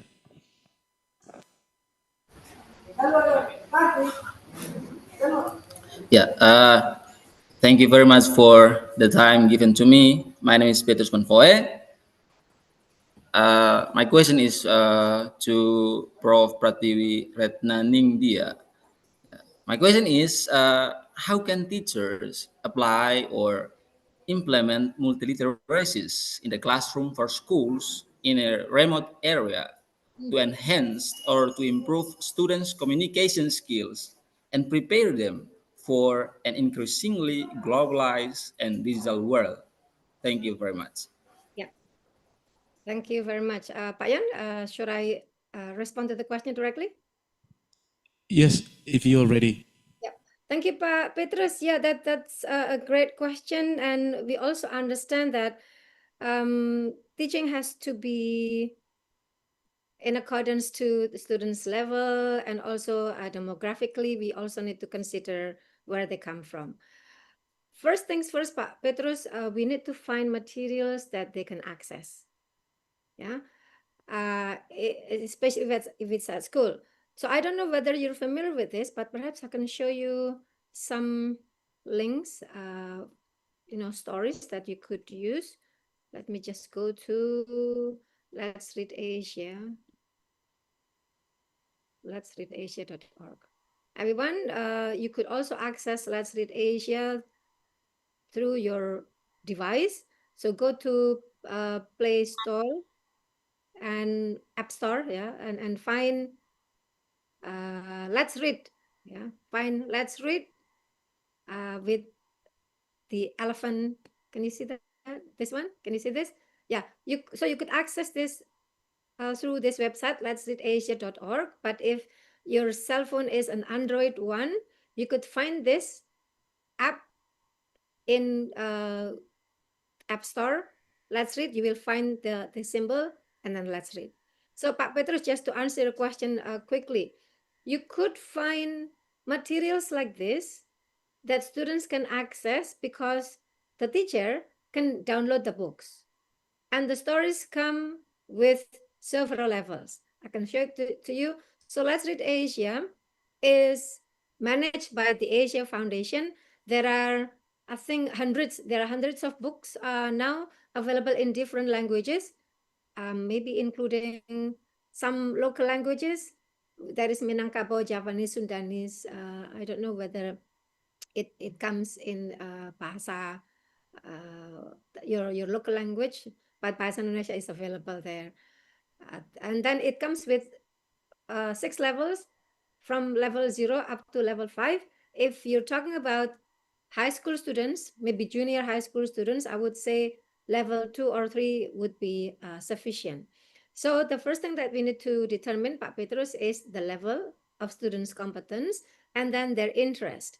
What text would you like to talk about in the class? Let's just say I'd like to talk about health. Yeah. So it also comes with categories.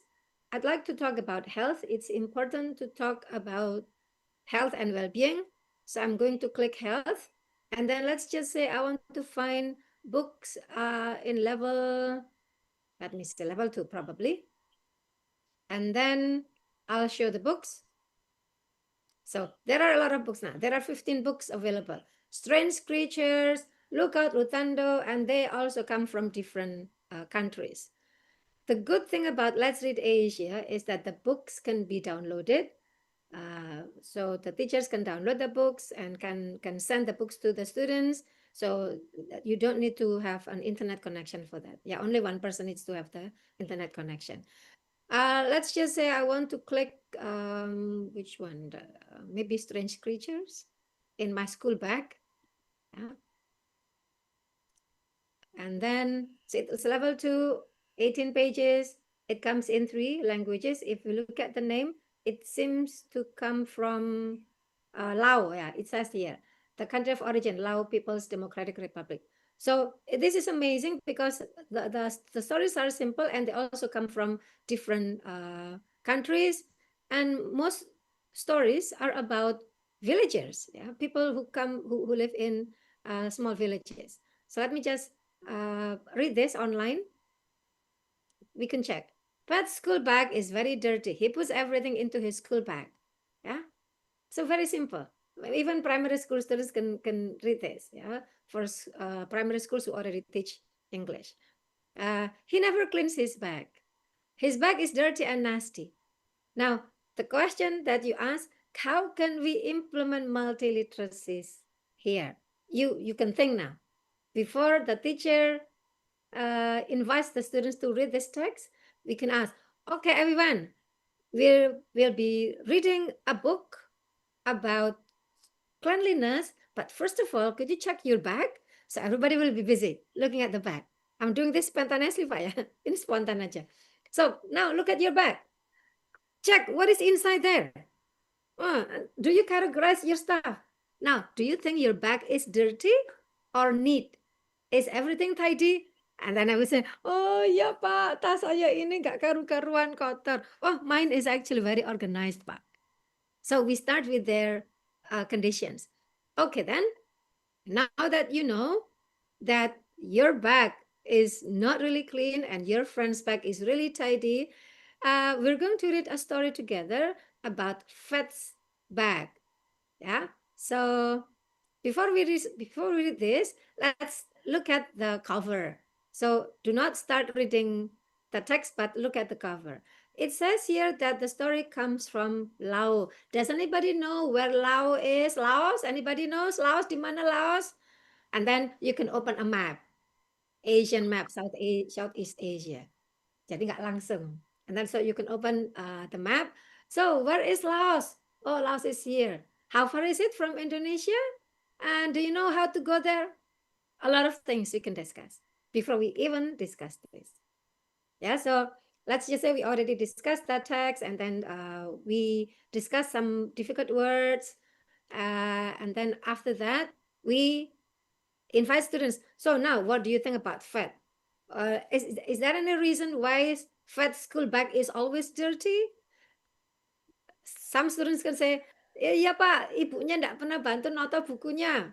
Oh, I think he just never wants to listen to his mom. A lot of answers. How about you? Do you listen to your mom whenever he asks you to clean up your bag?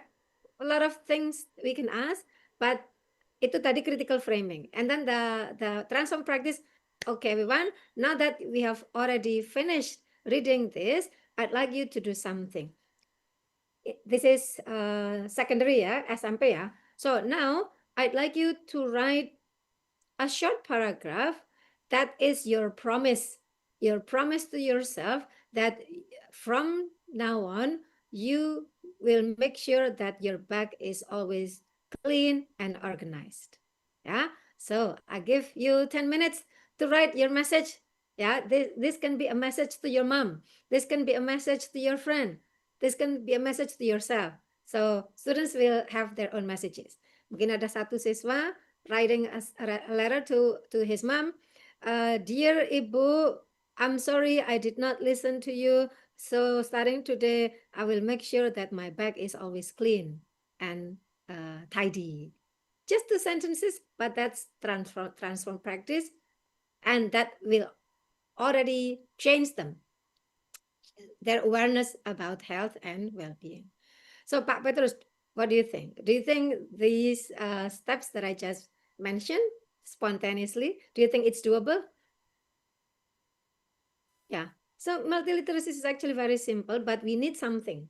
We need materials, storybooks, posters. So let's not theorize that. Tidak perlu terlalu banyak berteori, but after reading something, after watching a video, at the end of the class, students would want to do something to change themselves, or to change the family, or to change the world, something like that. Hopefully that answers the question, Pak. I'll send the link to everyone in the chat box. All right, thank you, Petrus, and also Prof, for the insightful answer. Well, ladies and gentlemen, I've got some questions delivered by the participants in Zoom meeting, but these two questions from Pak Iman already answered before. So I just continue to the next question delivered by one of the alumni. She is Oda, who is now taking her master degree in Jogja. The question is, this question is addressed to Professor Retaningdia. The question is, how can teachers balance the need for global literacy, especially English for global communication, with the local context of students in the border areas? Thank you. That's And a then the good second, question. oh yeah. Oh, Actually, there are two questions, sorry. The second is, how can multiliteracies be applied fairly in schools where digital infrastructure is limited so that there is no gap Yep. yeah, Thank you. between border students and the other students in the cities? Yeah. Thank you. Thank you. I would like to respond to the second question first, but hopefully my explanation about how we could use storybooks will actually answer the questions. Yeah, because if you access books on Let's Read Asia and also Literacy Cloud, I've provided two links there. The books come from various countries of origins. In Asia, some stories are also about Indonesia, about Indonesian people, stories about India, about Indian people, and also stories about people in Africa. So if you read the stories, you will know for sure that they do not talk about Western society. They do not talk about Western civilization. They talk about they talk about local communities. But the stories are written in English. If you select the ones in English, so in that case, actually, we shouldn't worry too much about balancing between globalization or global communication and local communities. I have always believed that we use English as a tool, not to westernize ourselves, but to introduce, to promote our local identity. Yeah, by being able to speak in English, like now, we will be able to talk about our local identity, our national identity, our cultural identity. Yeah, the fact, for example, we have Tabola Bali dance. If somebody asks, could you explain what is the meaning of, the lyrics in Tabola Bali, for instance, we'll be able to talk about that. And that's about our local culture, but we use English. So in other words, as long as we can consider that our mission to study English is not to be westernized, tidak menjadi kebarat-baratan, but to actually promote our culture, we should be fine. Yeah. Please have a look at the stories. You will have a lot of ideas about this. And so I think that also responds to the first question, yeah, to balance between global communication and local culture. Because by telling about this to people from other countries, that's global communication. But what do we talk about? We talk about our culture. And how can we make sure that multiliteracies can still be implemented in areas in which digital communication is limited? Yeah, of course. What we need to make sure is that there should be access to information. What I just showed you earlier on, if students do not have access or have limited access to the internet, at least we as teachers can download the materials and then get them ready for the students, either the print version, or at least if you want to save paper, we could show the story on the screen. Yeah, if the school has an LCD projector ready. What if there is no LCD projector? Fine. At least the teacher still has a device. Then the teacher can read the story. What if there is no cell phone? I don't think it's that's the case. Yeah, but at least there should be access to information. It doesn't have to be access to the internet. All stories from Let's Read Asia can be downloaded. With Literacy Cloud, we cannot download the stories, but we could open the text on our screen and then we can read this offline. Yeah, so reading this offline, that makes internet connection not necessary anymore. So in other words, multiliteracies, although multiliteracies can be used to promote digital literacies, but what we mean by digital literacies is not always about high-end technology. Low-end technology, even with a cell phone ready, that is sufficient. Yeah. So this is not really about technology. It's about, using technology if it's available, but to promote contents, to talk about issues that can make our world a better place to live. Yeah, that I'm now sounding like the song "Hear the Word," make it a better place to live. Hopefully that satisfies your question. All right, Prof. Thank you so much for the answer. Hopefully, the answer could meet the intention of the questioner.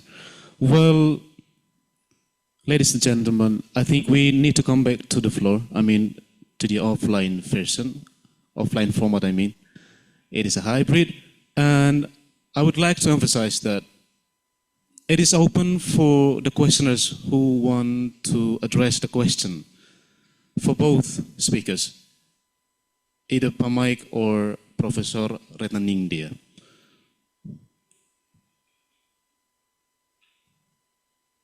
And in order to be balanced, let's just give the chance to the students. One student only, okay? Host, please deliver the microphone.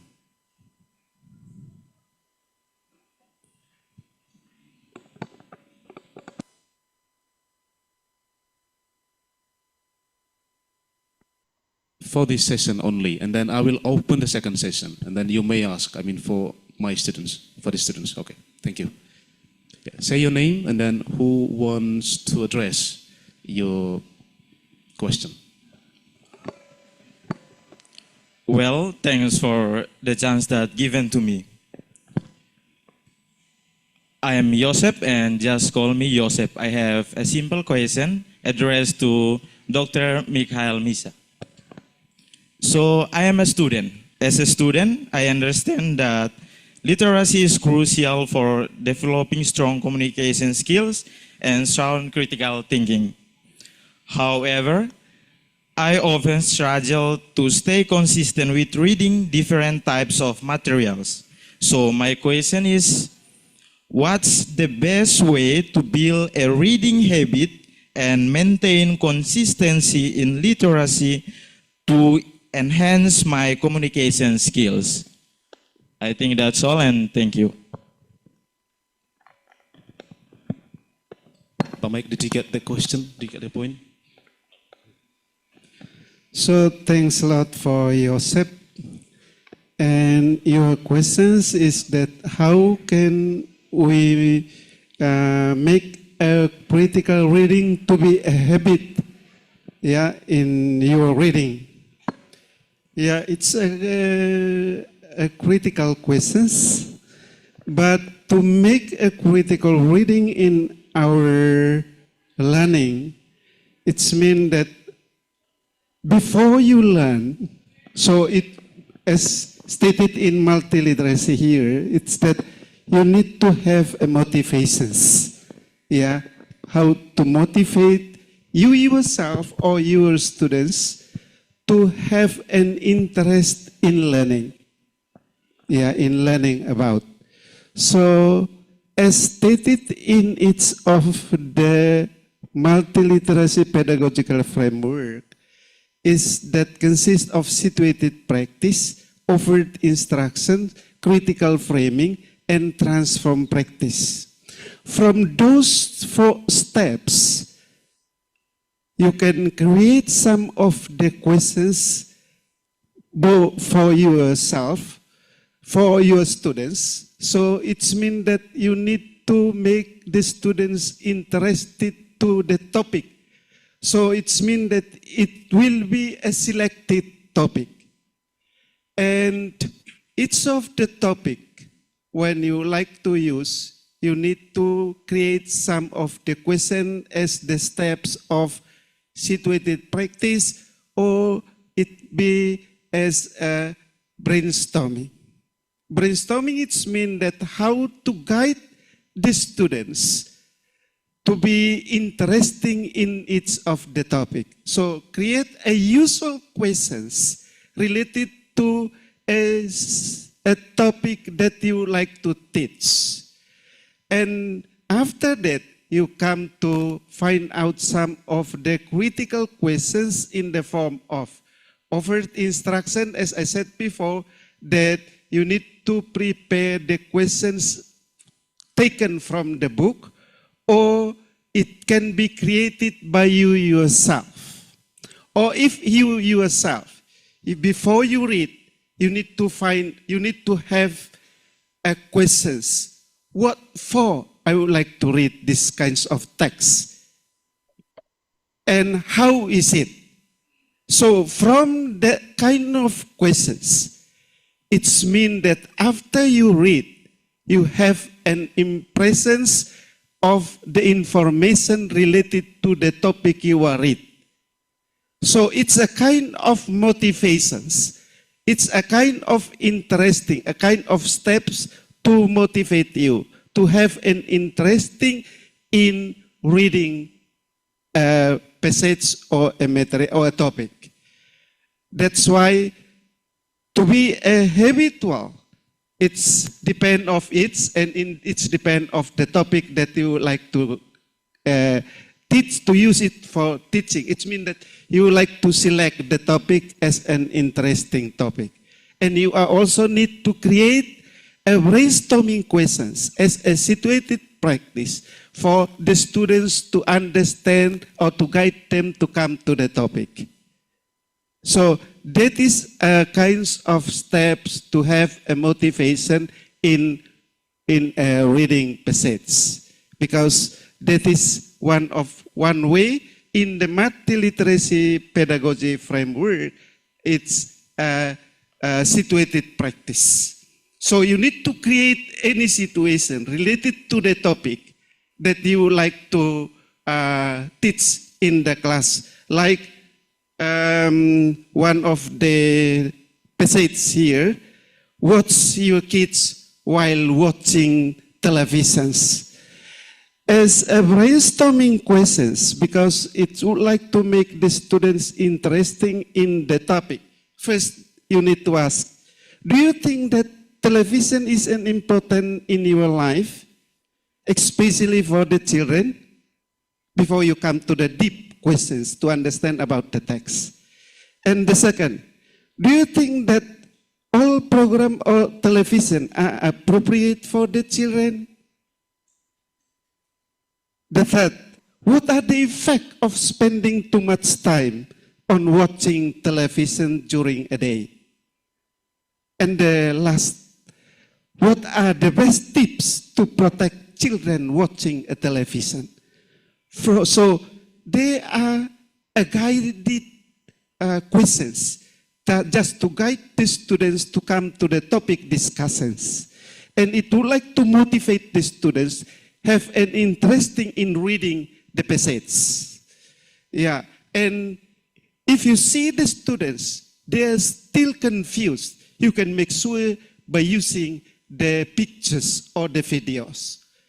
That is a kind of interesting to make the students interest in reading. So first, before we come to have a habitual in reading, you need to create any motivation by creating the questions as a guide for the students to come to the topic.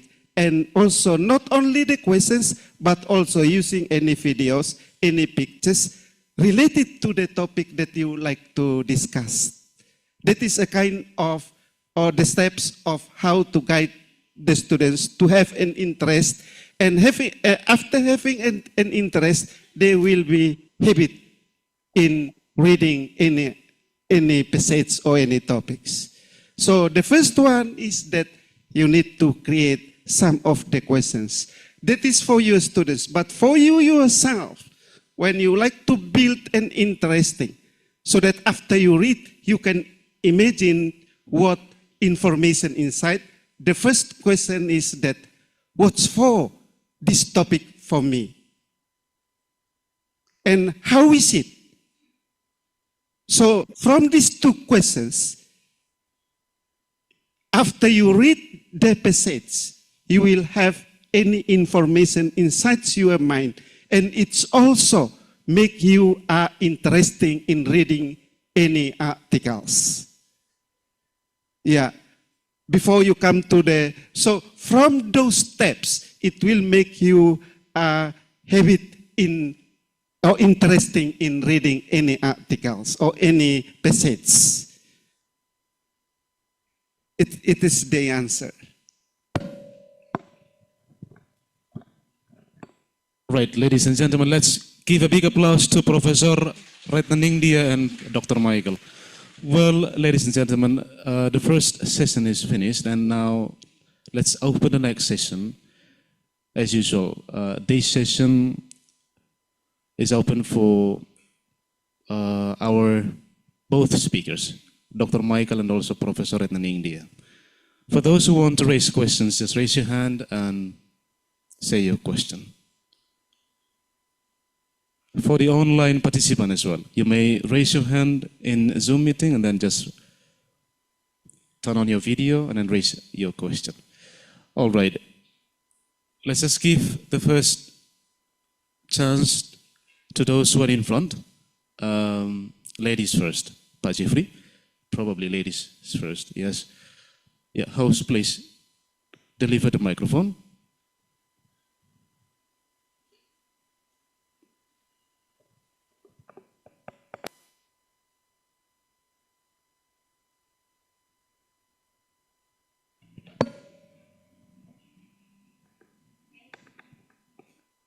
Sorry, don't forget to mention your name and where you're from, and then say to whom your question addressed to.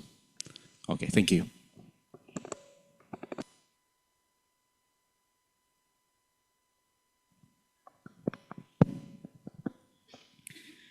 Okay, thank you for the chance given to me. My name is Gisela Imelda Patipelohi. I am a teacher, English teacher from SMP Negeri 1 Kevamenanu. I have question for Prof. Pratiwi. Well, I already done some tips from Prof. Pratiwi that before I start the class, sometimes I give a case or some pictures. But I have problem when I give the students some text, the students run out of time looking up for vocabulary atau kehabisan waktu. The question is, can you give some tips how to manage time to students to understand the text? Thank you. Thank you. Thank you very much, Pak Yan. Shall I? Right. Yes, Prof. Okay. Thank you very much, Bu Giselle. Yes, greatly appreciated, Bu Giselle, if you've already implemented, a case study in your class. So your questions, these are common questions. I also face these ones.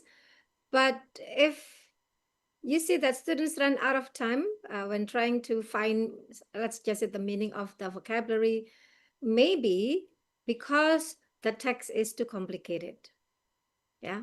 So if the text is too complicated, and then you ask them to try to find the meaning of some difficult words, maybe there are other words that you do not ask, but they still don't understand. So in this case, what's the solution? The solution would be to find a text that is at the student's level of competence. How do we do that? So perhaps I can show you. We could practice this. Let me see. I'm going to open a book from Let's Read Asia also. So everyone, if you want to make sure whether the text is at the student's level, we can use five-finger rule. Five-finger rule, it will be good for reading aloud and also for extensive reading, reading independently. You could train your students to do that. With five-finger rule, this is the rule. When you already have a book, open the book at any page, ya, sembarang halamannya. Open the book at any page and then find some difficult words that you don't understand the meaning without opening the dictionary. So you cannot guess from the context. If you can find only one difficult word, that book is too easy for you. If you can find 2 or 3 difficult words, then that's your level. If you find more than 4 difficult words, that text is too difficult for you. So do not even bother reading that, because it's going to take too much time. Five-finger rule is actually perfect for extensive reading. I'll go to another website, so you can just find this. You just go Google and then write down five-finger rule. So like this, just exactly as I explained. Choose an interesting book, open the book at any page and start reading. Count on your hand how many words you cannot read. Only 1, too easy. 2 or 3, great. That's your level. 3 to 4, challenging. If you still have a lot of time, okay. But if your time is limited, then skip that. So 5 words, too hard. So that's one way, Bu Giselle, to help find a book that is at your student's level. The challenge would be this book. If your students' ability are varied, some are good, some need help. So maybe that's the right time to implement differentiated instructions.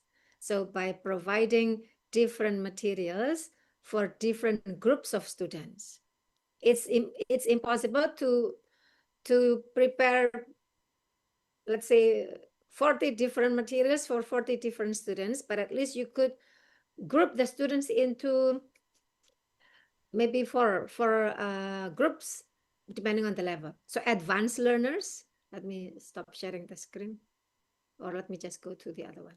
So you could, let me see.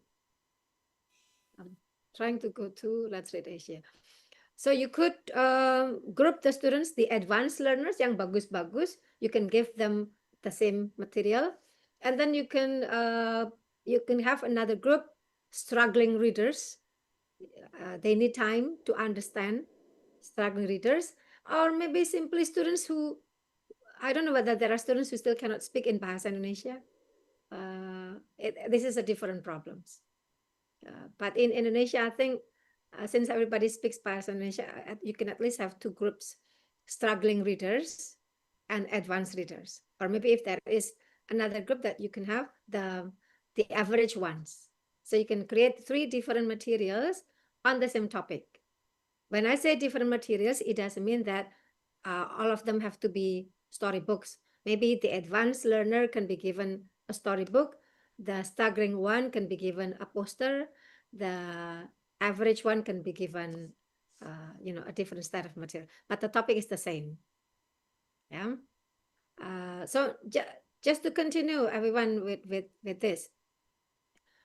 If we have a text like this, "Hi Hannah, can you come out now? It's really hard to find you when you're the one hiding." Tim complained as they search for Hannah. If the students find complain, "I don't understand what is the meaning of search," that's two already. Tapi cuma dua, then this one is perfect. This is actually not very difficult. It's level 4. So hopefully that answers your question, Bu Gisel. Yeah. All right, Prof. Thank you. The next question, well, Pak Jeffrey.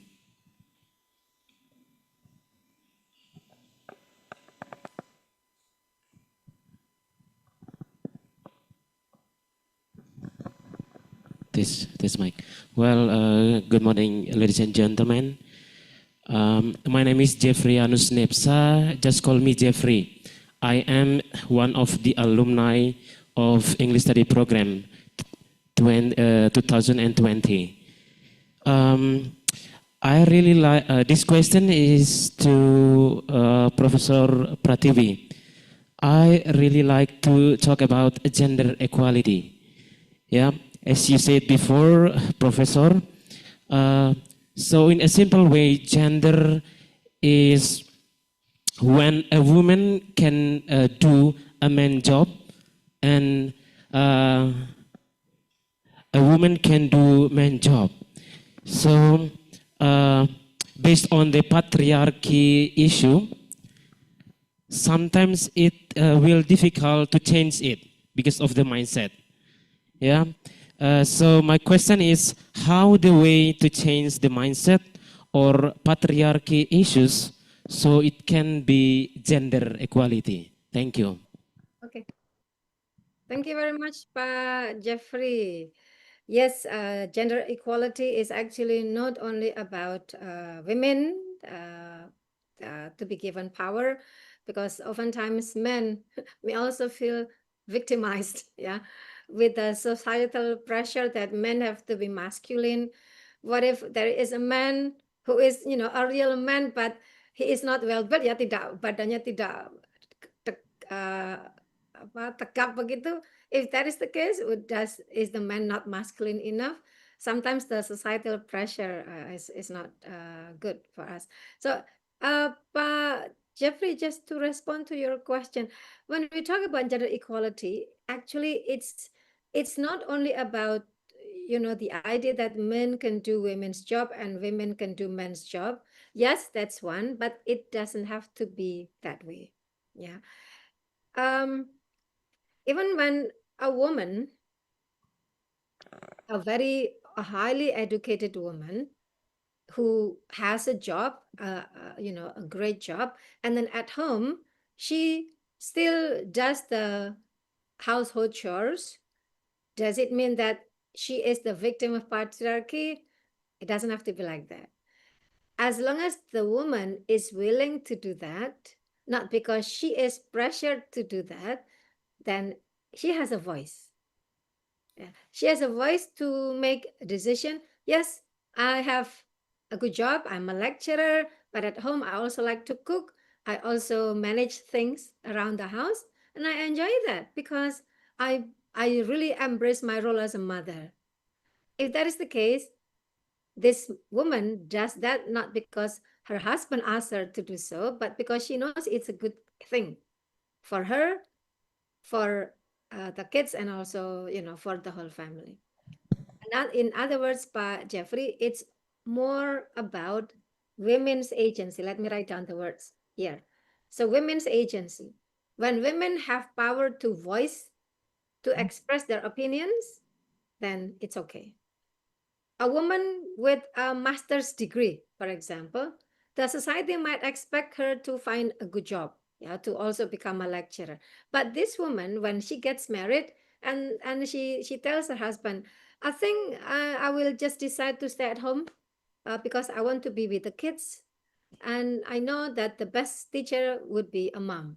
So I want to be there to educate my kids, you know, to accompany the kids to study. And I can do an online job at home, maybe translation, or I can still make money, but I don't have to go out. That is her choice, Pak.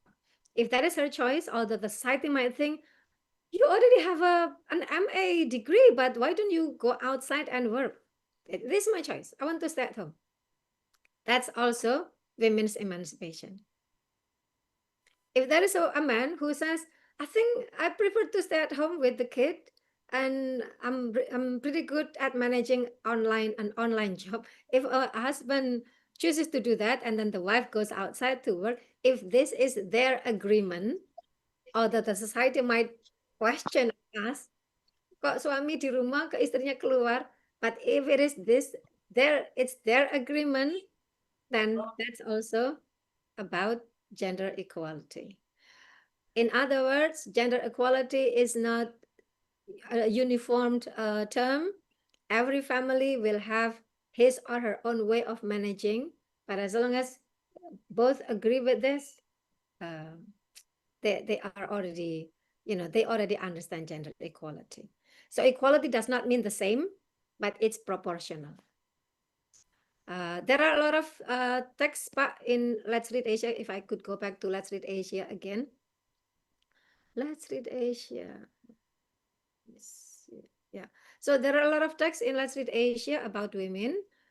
You could go to Let's Read and then check you go to the filter and check Mighty Girls.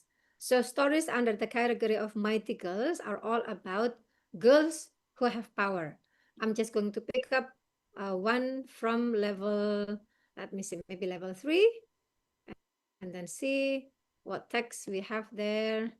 So we have here My Dream City, or Off to the Land Reunion, Oma and the Grasshopper, or maybe this one, The Archer. So this is a girl who wants to be an archer. Once there was a girl from Chin State in Myanmar, so multiculturalism. Her name was Aung Ngain, and she loved to play sports. Her favorite sport was archery. Now, we can imagine using this in a text, using this in a reading class. We could start with questions like, does anybody here, girls, do you play sports? And then, oh, yes, yes, ma'am, I like badminton. I do this, I do that. Yeah, so that's one way to start the conversation. Please take time, find time to explore the stories in Let's Read Asia and also Literacy Cloud. The books are amazing. These two links are also recommended by Kemdikdasmen or Kemdikbudristek at Pak Nadim's era. And I think they still use this also. Whenever I give workshops, I always talk about these books and how to use them in the class, how to teach them in the class. Pak Jeffrey, so good luck with the gender equality campaign. All right, Prof, thank you. What do you think, Pak Jeff? Okay, enough. Thank you. Well, next questions, please. Okay, in the middle, we've got one in the middle. Ibu Febri, probably you're going to be the last one because you became the first one already. And for the next, you're going to be the last one. And then, yeah, please give the microphone to in the middle. Behind Ibu Priscilla, okay. Check. Okay, thank you so much. Good morning all. Okay, my name is Fanny Dora da Silva, but you can call me Fanny. I'm an English teacher at SMK Negeri 1 Keva Mananu. I have 3 questions actually. I'm sorry if my questions are so many, but just 3. The first question I would like to give to the first speaker, Prof. Pratiwi, sorry. You already give the great ideas about multilingualism and English language teaching. I would like to give my point of view that if I hope I don't have the misunderstanding about the concept of multiliteracies and differentiated learning, because I think there is a same between multiliteracies and differentiated learning. You already talk about that. You already give the point on your ideas that multiliteracies is related to, for example, like we give the same topic but different project that we got. That I already apply to my students in the class. For example, like I give the topic about descriptive text, but they can give the different product. Maybe some students can create their descriptive text by using the video or just using the text or just using the picture like that. I would just want to make sure that if I the same, if the same, are the same the concept of multiliteracies and the concept of differentiated learning. Okay, that is the first one. And the second one is I already tried to apply this kind of ideas, multiliteracies for my students, but I have the challenge when I try to manage the class. I try to manage the class because I think that there are many kinds of things that trying to do. For example, like they have different worksheet to do. That's why sometimes I have difficult to manage the class. They make the students make noisy like that. How about the solution toward the problems? Okay, and I think for the next speaker, Mr. Michael. Mr. Michael, sorry. You talked about the critical thinking. Okay, sorry, critical literacy. I think in this digital era, we cannot stop the student from the development of digital, especially for the using of AI, artificial intelligence, for example, like maybe using ChatGPT like that, or maybe using the Gemini. In my school, when I already experienced that, most of my students are more interested to use the AI, but they have law of digital, they have the law of critical thinking. I just experienced this one when I have for example, like the exam, I try to apply the exam by using the text.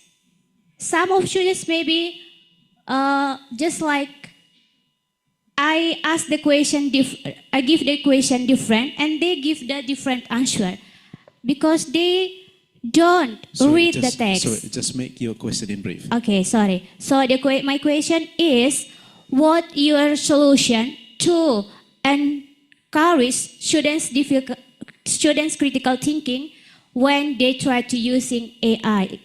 Thank you. Well, thank you, Miss Venidora. And then the time's given to Prof. and Pak Michael for the answers. Thank you. Shall I go first? Yes, thank you, Bu Fanny, for the questions. Yes, it's always great to know that teachers have implemented, although might be some portions of multiliteracies, and also to implement differentiated instruction. Just to quickly respond to this, Bu Fanny, multiliteracies and differentiated instructions are two different things, but you could use differentiated instruction as part of multiliteracies. For example, I remember Bu Giselle's question earlier on.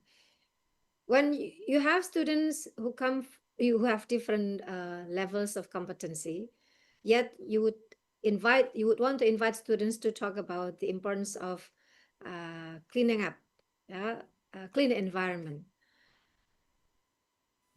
Advanced learners, yeah, advanced learners can be given texts that are quite complex, yeah, maybe a storybook level 4 or level 5. Struggling students can be given a similar book with more or less the same topic, but a different book from level 2, but the topic is the same. So you could use this method for materials, but your approach in teaching this will still be multiliteracies.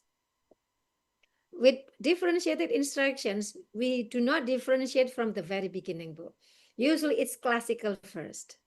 And then after that, during group work, you give them different materials. And then we go back to classical. Just to give you an idea, you want to talk about the importance of garbage separation. Yeah, you will start with situated practice. Everyone, do you separate garbage at home? Please check whether your mom always does this at home in the kitchen. Does anybody want to talk about this? So this is a question for everyone.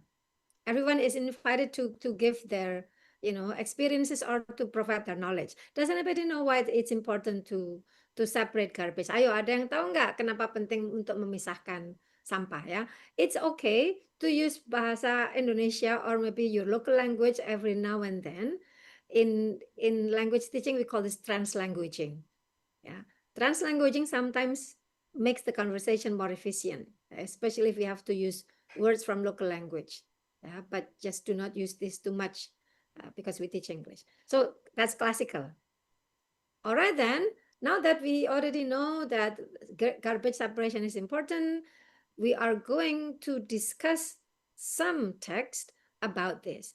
For this, I'm going to divide you into 5 groups. You don't have to tell them you are advanced, you're struggling, but you have already separated the materials. So, Ani, Lina, Maya, I'd like you to work in groups and please discuss this storybook on call to action by Greenpeace. These are for the advanced learners. And for group 2, I'd like Denny, Kiko, and Tony to discuss this. And then you give them a poster. This is differentiated instruction. But differentiated instruction is used in the implementation of multiliteracies. So they will discuss this in groups. You give them, it could be different questions, it could be the same questions, but they will come up with their answers. And then after that, you will invite them to talk about this. So what do you think about the poster? Who created the poster? That's critical framing. Yeah, so different text. How about the assessment? Assessment can also, so the transform practice, yeah. Transform practice is usually used for the assessment when students create products. You could give them different assessments. So for group 1, I'd like you to create a poster about the importance of separating garbage in our local community. You're going to post this poster at Balai RW atau kelurahan in different places. And for group 2, I'd like you to write a letter to Pak Bupati and propose this policy. Ya, ibu-ibu di PKK harus diberi pelatihan tentang pemilahan sampah. So group 2, you are going to write a letter to Pak Bupati. For group 1, you're going to create a poster. For group 3, I'd like you to create a video that you will post on Instagram about the importance of garbage separation. So the assessment is the same, promoting garbage separation, but the form of the assessment is different. Poster, letter, and a video. That's differentiated instruction, but you implement this for transform practice. So you see, Bu Fanny, yeah? While there are 2 different things, you could combine them together. But the overarching payung besarnya adalah multiliteracies. There is a purpose. With multiliteracies, you will always have a purpose, a mission, but with differentiated instruction, you may not have a purpose. Okay? So the second question, what if when you give assignments, students will be noisy? Noisy is not always bad. When you ask the students to work in groups, you will expect them to be noisy. Otherwise, they won't be able to, to discuss. However, if the noise becomes uncontrollable, it will be a big distraction. So in that case, make sure the assessment is accompanied by clear instructions. Usually, in my experience also, students grumble, ya, ngomel sendiri. They talk to each other because they don't understand the instructions. So make sure the instructions are clear and you ask them, okay, everyone, before you start working in groups, is the instruction clear enough? Is there anything that you would like to ask? No, ma'am. Oh, yes, sir. After, responding to their questions, are you ready now? So always give the instruction. Are you ready to start working in the group? Yes, ma'am. Yes, sir. That way, they will still be noisy, but this noise is a focused one because they talk about the assessment. Also, make sure that the assessment is not too difficult. Otherwise, they're going to be frustrated. What else? So clear instructions. Time management is also important. If you give them an easy assignment, but the time is 30 minutes, they will talk to each other. They wouldn't tell you, sudah selesai, ma'am. They would want to talk to their friends. Or the other way around, ya, sebaliknya. The assignment is too complex, but you give them only 10 minutes. They will protest also. So clear instructions, time management, that is according to the level of difficulty of the assessments. Basically, it's trial and error, Bu Fanny. You do this, it doesn't work, you find another one. That makes our profession an interesting one. It's always dynamic. So good luck with that. Thank you very much, Pak Yan. All right, thank you, Prof. Ibu Feni? Okay, right. The last question is for Dr. Michael. Okay, thanks a lot for Bu Feni asking about what are the best way of managing students who are low critical thinking by using AI. Yes? Yeah. As Prof. Pratiwi told you about, that when we need to classify the students, sometimes the clever students and sometimes the lower level of the students, yeah, it would like to find out, are there a critical thinking appear in the group discussions? So we need to manage. So sometimes we can give the questions to the group just to find out the answers. And in each of the group, sometimes appear a different answers, and it's a right answers coming from the group. And it is a kind of how to inspire those who are lower in a critical thinking. So sometimes we can combine with clever and lower critical thinking so that they can discuss by themselves. Yeah, because sometimes if the teacher or the lecturer monitors in each of the discussions group, the ideas will not appear. And it sometimes the group discussions can create a different question, and that is a right questions coming from themselves. Yeah, it's depend on, as I said before, the topic that you like to give it to the group in each of the group discussions so that they can find out. First, we need to let them to create, to build the critical thinking in a group through the answers and also the questions.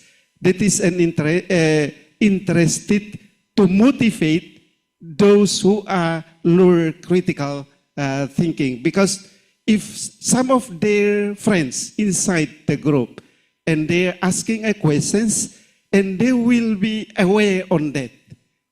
They will be aware and they would like to find out and create a critical questions and a critical answers among the discussion group. Yeah, that is what I want to add for this answer. All right, thank you, Pak Michael. Well, for the next, the last two questions from the other Pak Guru at the back. Okay. Yeah, for Pak Guru at the back row, if I'm not mistaken. And then Miss Febri will be the last one.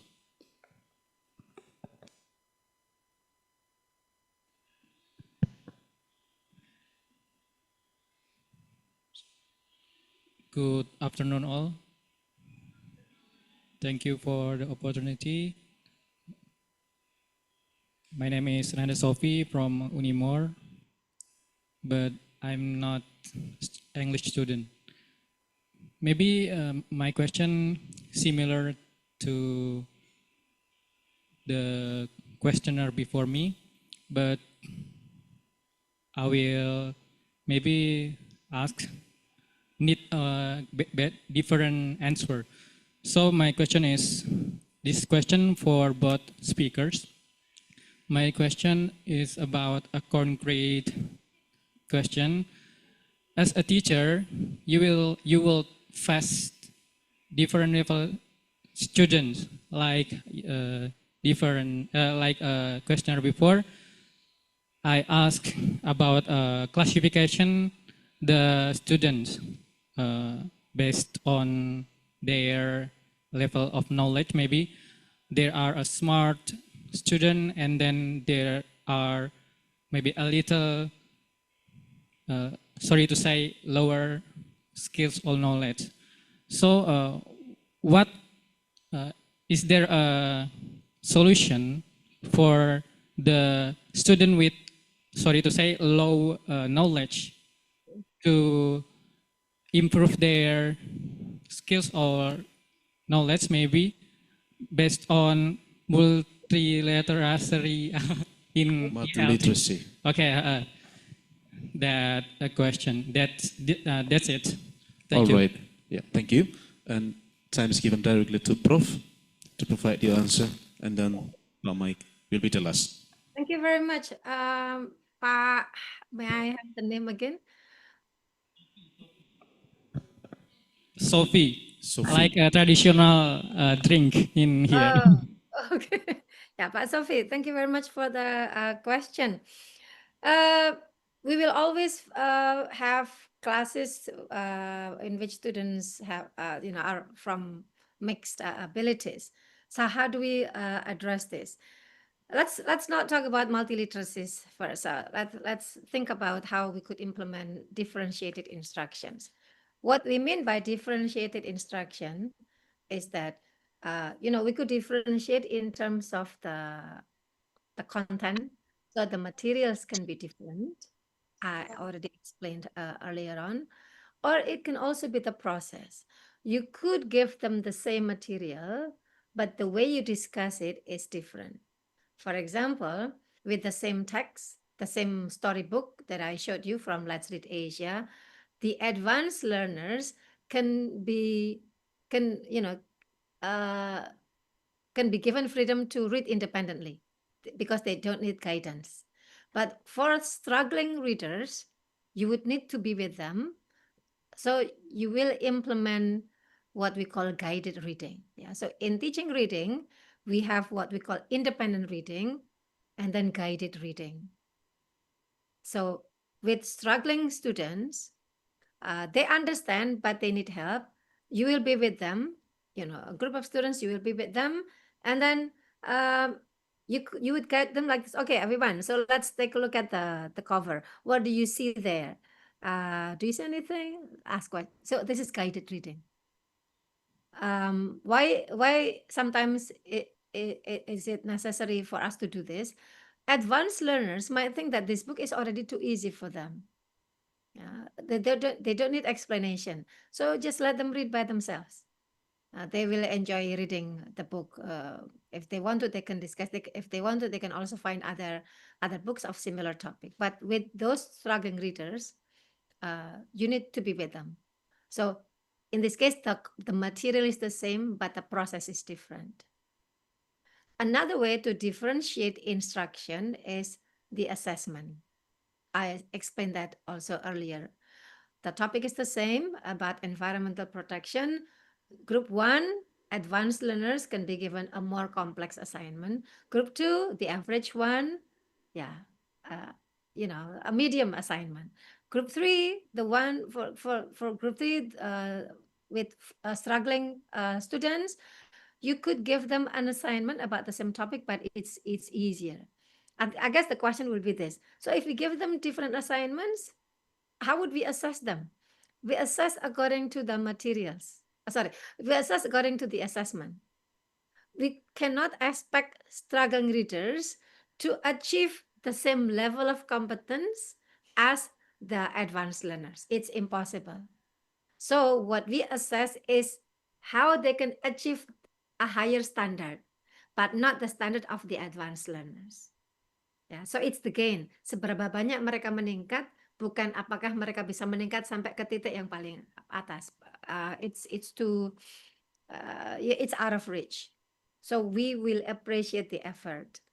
If their level is, let's just say, 60, for example, and they could improve up to 70, it's okay to actually give them an A for them. For the advanced learners, because they already achieved the level of 80, if they do not improve only 80, then they do not deserve an A. Nggak ada upayanya di situ ya. They do not do anything to improve, but if the improvement is from 80 to 90, you can give them an A. So A might mean different things for different students. That is differentiated instruction. Does this answer your question, Pak Sofi? Yeah. Yeah, Pak Sofi. Yeah. Whether we could do this in multiliteracies? Yes, of course. Yeah.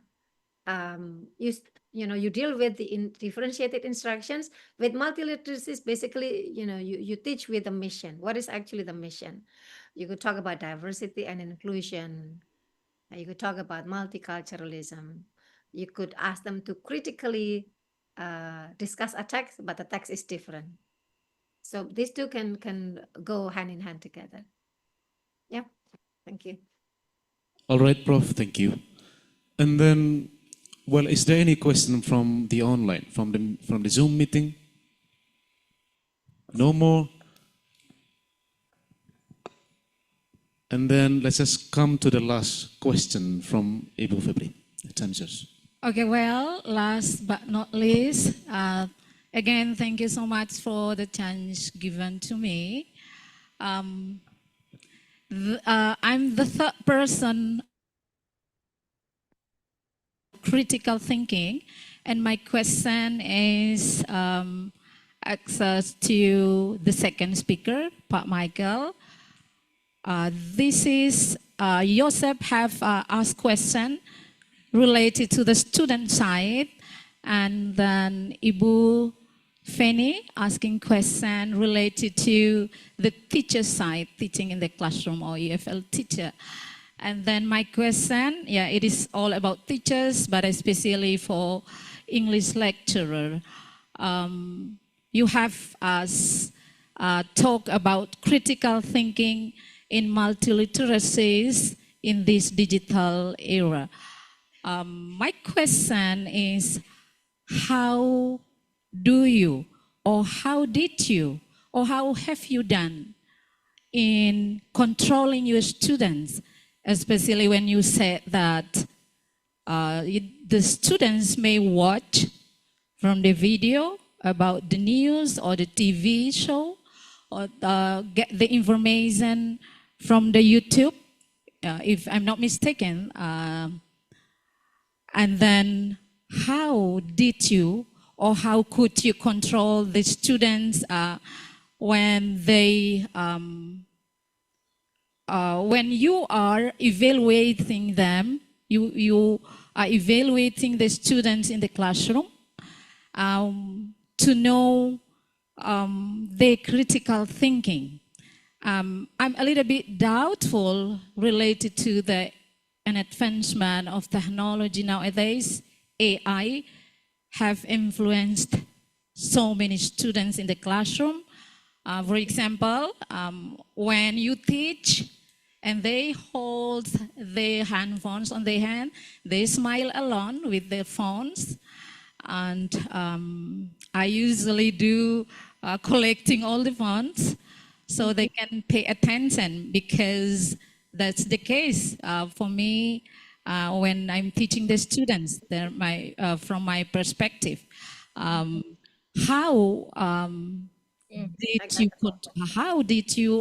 do you control your students, for example, when they're watching the news, for example, nowadays, the trans news related to Charlie Kirk, the issues in politics in the United States.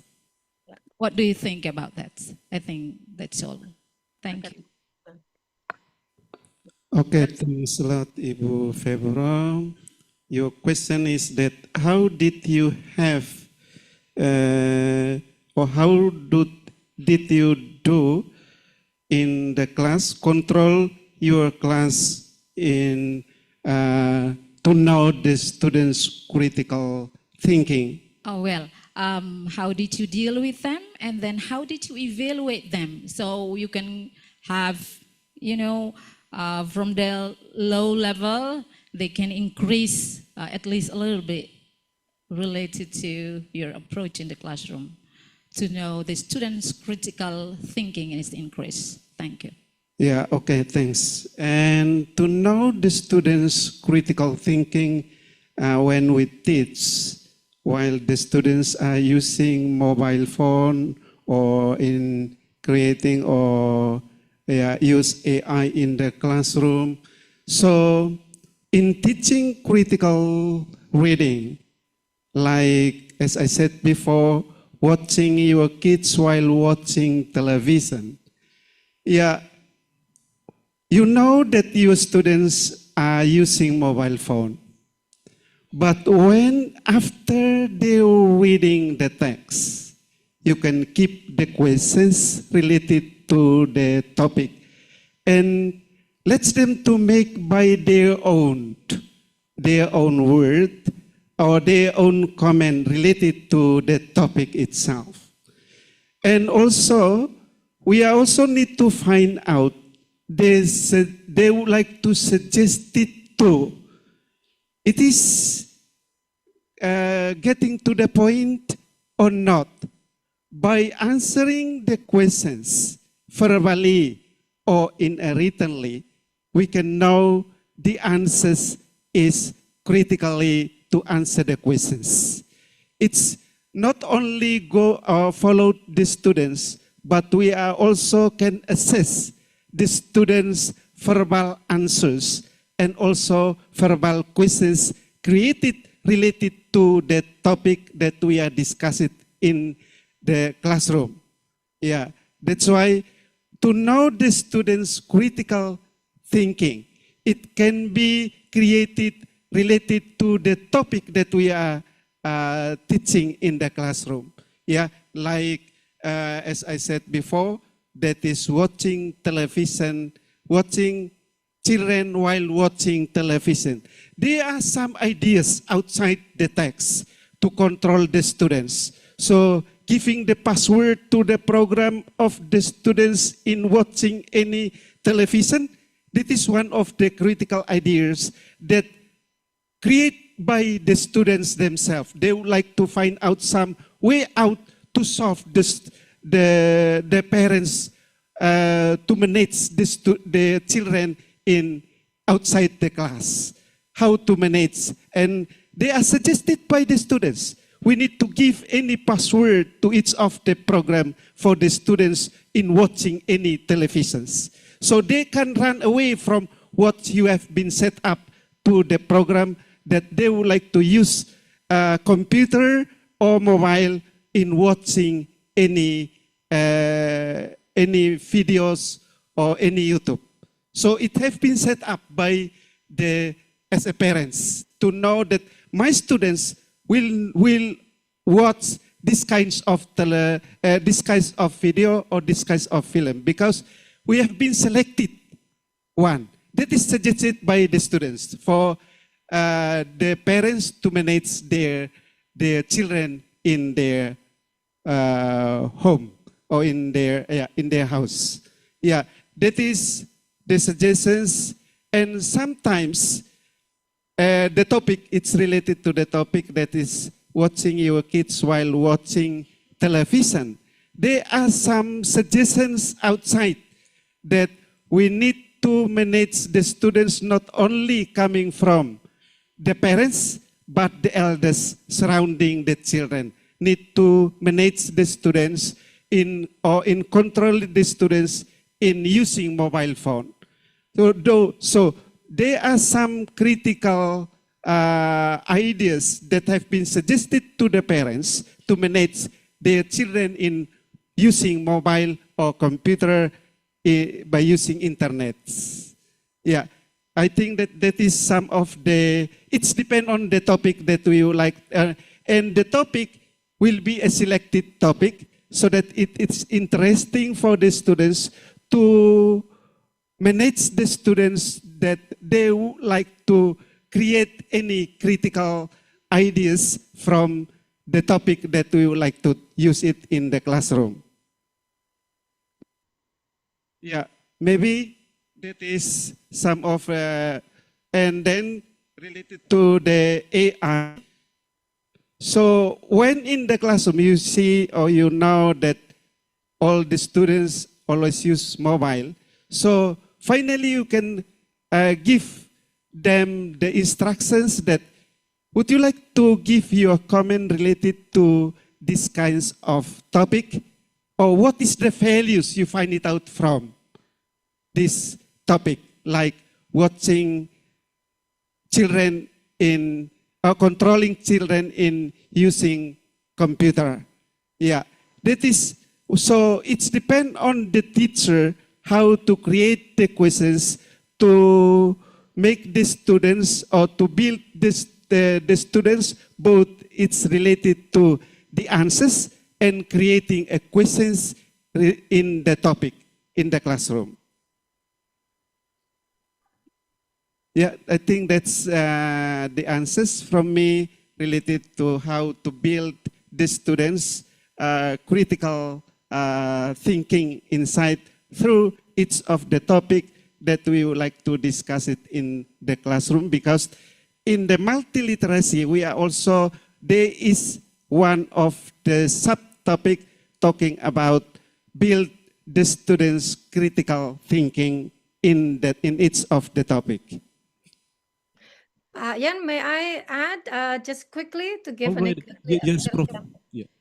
give a clear example, just to respond to Bu Febri's question. Yeah, Bu Febri, just to give you a practical way to help manage your students. I wouldn't use the word control though, manage. So it doesn't matter the topic, Bu. I think it's important to give them clear questions. Let me show you a technique that I like to use. Let's see. Let me just prepare the material first. Okay, got it now.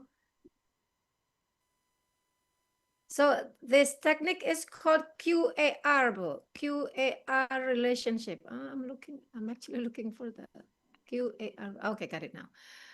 Yeah, so for everyone, if you're thinking of how to give your students questions for critical thinking, there are four ways to give them questions. You could use this technique called QAR, question answer relationship. The first group, called right there, this is for questions in which the answers can be found directly in the text. Yeah, so if you look at here, the sticky note, the answer is in one place in the text. A question like, who is the author of this text? Where where did the conversation happen? When did the accident happen? Clear questions, easy questions, the answers can be found directly in the text. Yeah, so you need to have such questions first. We cannot directly give them critical questions. Ya, harus mulai dari pertanyaan yang gampang dulu. And then the second level, a higher level now, more critical now, is think and search.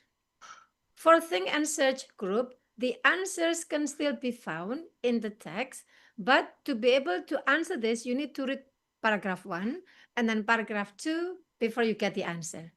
Yeah, so it's inference. With right there, it's referential, langsung dapat jawabannya. With think and search, it's inferential. You need to see the connection between one paragraph to another before you get the answer. But the answer is there in the text. It's hidden somewhere. With author and you, and on your own, students cannot use AI. They will have to use their own knowledge. They will have to use their own experiences. With author and you, if you look at this, you need to think about what you already know, what the author tells you in the text, and how it fits together. For example, the question is, so what did you learn about garbage separation from the text? Yeah. So you will say, well, I think garbage separation is important. According to the text, the author says blah, blah, blah. And I think I also believe in this because I also do that at home. So author and you will try to see the connection between what you already know and what the text tells you. In that case, we cannot use AI, because students will have to be accountable, harus bertanggung jawab atas pengalamannya sendiri. On your own is this. You can answer this question without reading the text. You use your background or prior knowledge to answer the question. So question like, have you ever talked to a foreigner and how is the experience? Yeah, there is no information about that in the text, but oh yeah, I've had friends from other countries and blah blah blah. Yeah, so that's critical thinking, critical and reflective questions. That's the key, Bu Febri and everyone. If you give your students critical and reflective questions about themselves, about their experiences, and relate that to the text, we could control, we could manage, we could limit the use of AI. Yeah, so please try this. I love this technique, and it's always been great. One last example, Pak Yan, very quickly. I'll show you this. Let me see. Let me prepare the text first. Oh, okay. Got it now.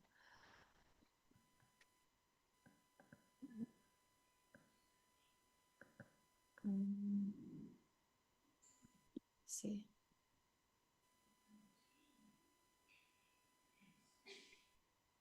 Okay, so let me share this. So some examples of questions in which students will think. Yeah. So this worksheet about keeping animals at home, ya, punya binatang piaraan, right or wrong. Before answering these questions, the students will read a text. Where is the chameleon? And this book, Where is the Chameleon, can be found in Let's Read Asia. So they will read the text first, and then after that, they will work in pairs and discuss the questions. Let's look at the questions. In the story, the chameleon is considered to be a friendly animal. Do you think that chameleons are friendly animals? The answer cannot be found in the text. They will have to think, oh, I don't think chameleon is a friendly animal. Sometimes it bites. Oh, I think it's a friendly animal because it's cute. What makes them friendly? They will have to give their own reasons. They will need to discuss this with friends. Why do people like keeping them as pets? Do you have pets at home? Jawabannya tidak ada di AI. Would you like to have a chameleon at home? Why? Why not? Reflective question, critical questions. So the key is to give them the right questions. Yeah, from easy questions to critical and reflective questions. So hope please try this. It works. Yeah. It takes time, but it works. I've done this so many times. So good luck, Bu Febri. Thank you so much. I really appreciate it. Well, thank you, Prof. You have provided so many tools and applications that we can use. Ladies and gentlemen, well, I would like to make sure that whether there might be some of us or our dear audience who are joining us online, probably they still have questions. As a last, if there are no more questions, I think by the end of the second session, it closes the Q&A session for today's public lecture. But before we end, may I kindly ask Professor Renaningdia and also Dr. Michael to share with us closing remarks, or I would say a takeaway lesson for today's lecture. Thank you. The first chance is given to Professor Renaningdia. Yeah, thank you very much, Pak Yan. So everyone, just to give a closing statement. We are not just teachers, but we are educators. So we need to teach with a mission, whatever mission we have, but we need to help our students to achieve their mission. That way, language will become a very powerful tool, not the destination, but it's a tool to achieve our destination. Hopefully that will spark, that will motivate us to do something better, to create a better world. Thank you. All right, Prof. Thank you for the closing remark. Let's give a big applause to Professor Renaningdia. And Pak Mike. Okay, thanks. Today's learning is about multiliteracy. So multiliteracy is not only teach in the class, but we are also using any medias. We are also using any pictures. And also we are linked to the cultural background to improve our material, to make the students to understand about what we are going to teach in the classroom. And by using multiliteracy pedagogical framework, it will make the students to understand and also make the students interested to what we would like to learn it about. And to make an interesting to the topic or the material that we would like to learn it about, we need to create any situated practice related to the brainstorming just to make the students to interest in the material. That's why you can use the guidance questions created by the lecturer, the teacher, and also by using the pictures just to guide the students to come to the topic discussions. I think that's all. Thanks a lot. Let's give a big applause once again to Dr. Michael.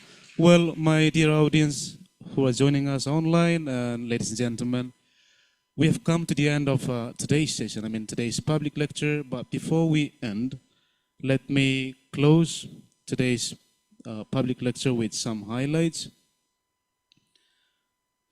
Today, we have discussed a lot about multiliteracy in ELT. And multiliteracy goes beyond the skills. It's not just traditional reading and writing. It involves visual, digital media, culture, and etc. The role of digital literacy in ELT. Digital tools are integrated into everyday communication. ELT must reflect reality. And there are four main aspects of the multiliteracy pedagogy framework.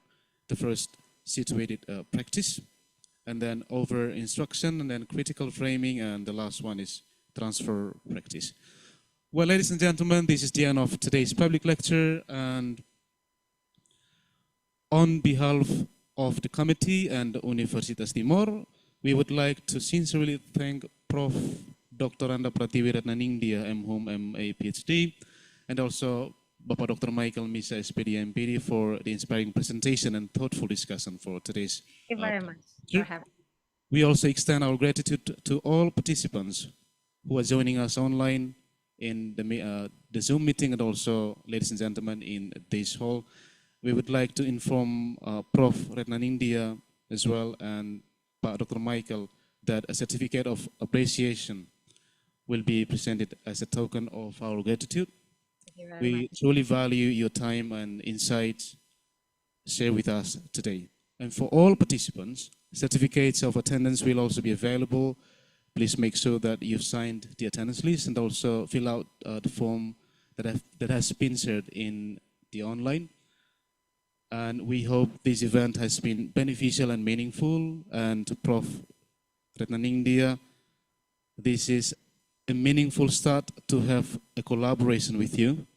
We hope that this networking keeps going on in the future. Yes. Thank you so much for your help and Pleasure is mine. for discussing today. Thank you, Papa Mike, for the presentation as well. Thank you, everyone, ladies and gentlemen. See you and have a good day. Have a good day. All right, time is given back to the host.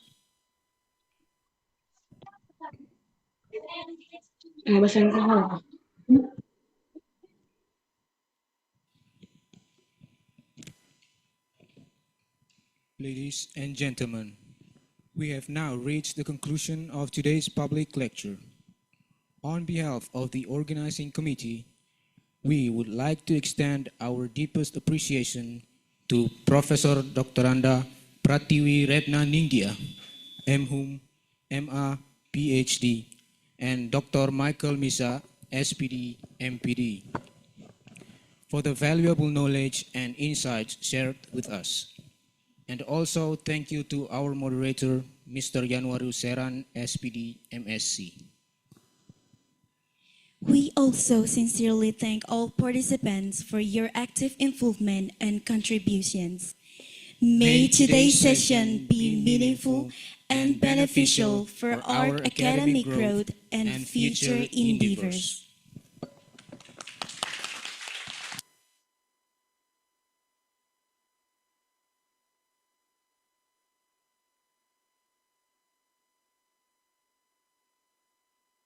We'll give to the informal MC, Nini, to come to the front.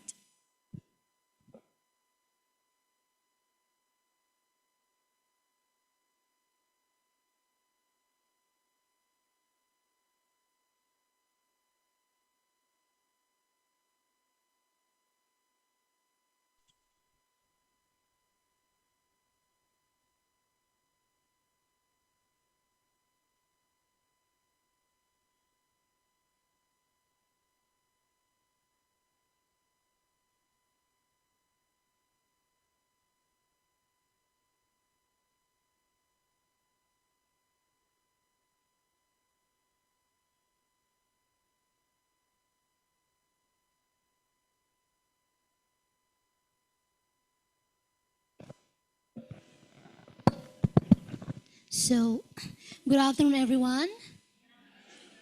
So now we have come to the lunch time. So without further ado, I would like to invite Sister Henrika to let us in prayer.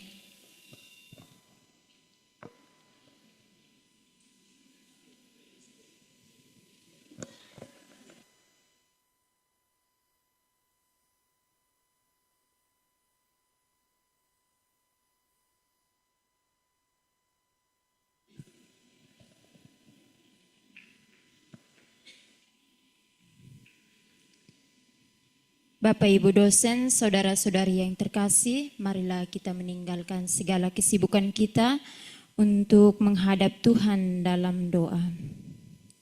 Dalam nama Bapa dan Putra dan Roh Kudus, amin. Allah Tritunggal yang Maha Kudus, Bapa, Putra dan Roh Kudus, kembali kami bersyukur dan berterima kasih kepadamu atas segala penyertaan dan cinta-Mu yang selalu Engkau curahkan bagi kami, terlebih khusus rahmat nafas kehidupan. Kami juga bersyukur ya Tuhan, karena pada hari ini kegiatan kuliah umum kami pada hari ini telah berjalan dengan lancar sesuai dengan rencana dan kehendak-Mu. Kiranya apa yang kami dapatkan pada hari ini menjadi motivasi dan juga menjadi bekal bagi kami dalam perjalanan hidup kami, di mana saja kami berada.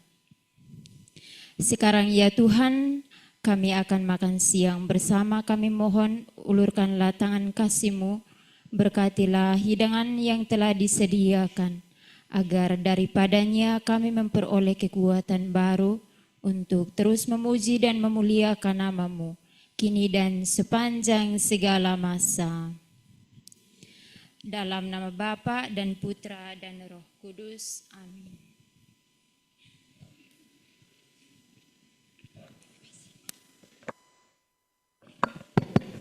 Okay, so after this, I would like to invite the committee to deliver or to take the lunch so we can enjoy our lunch today.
Oke, baik.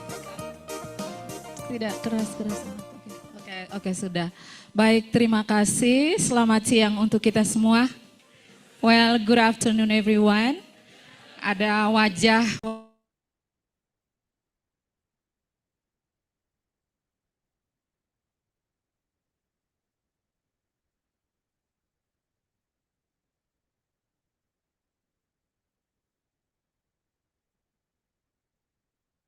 hari ini hadir di sini. Tolong beri tepuk tangan yang meriah. Oke.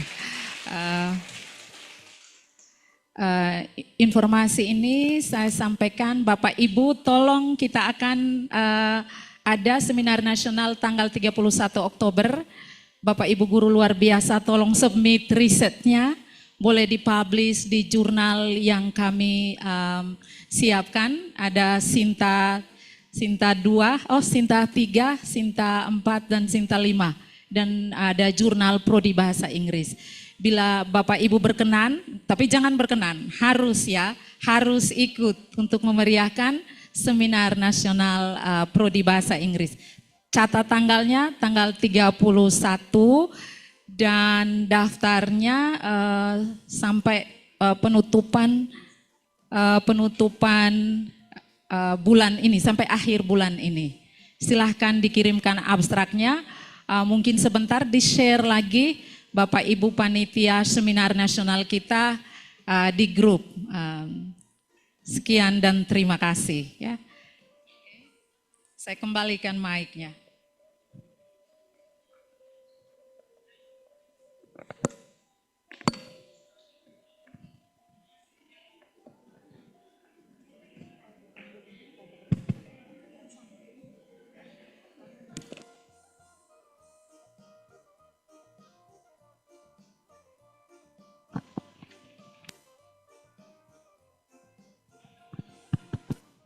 So, with the next section, I would like to invite all of the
Baik.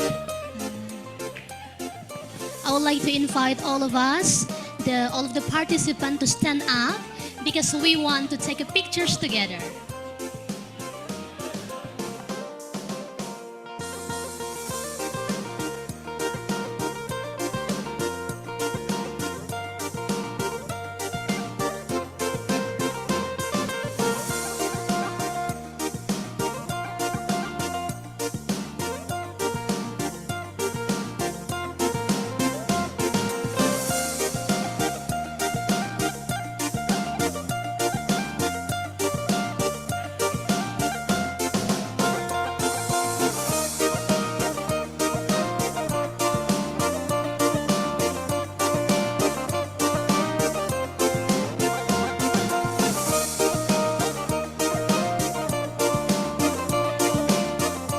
Thank you so much.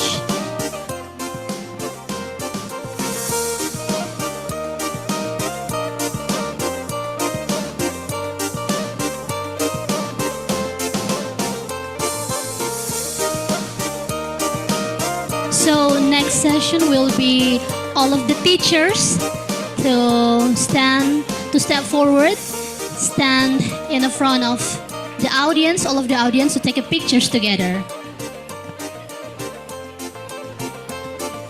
All of the teachers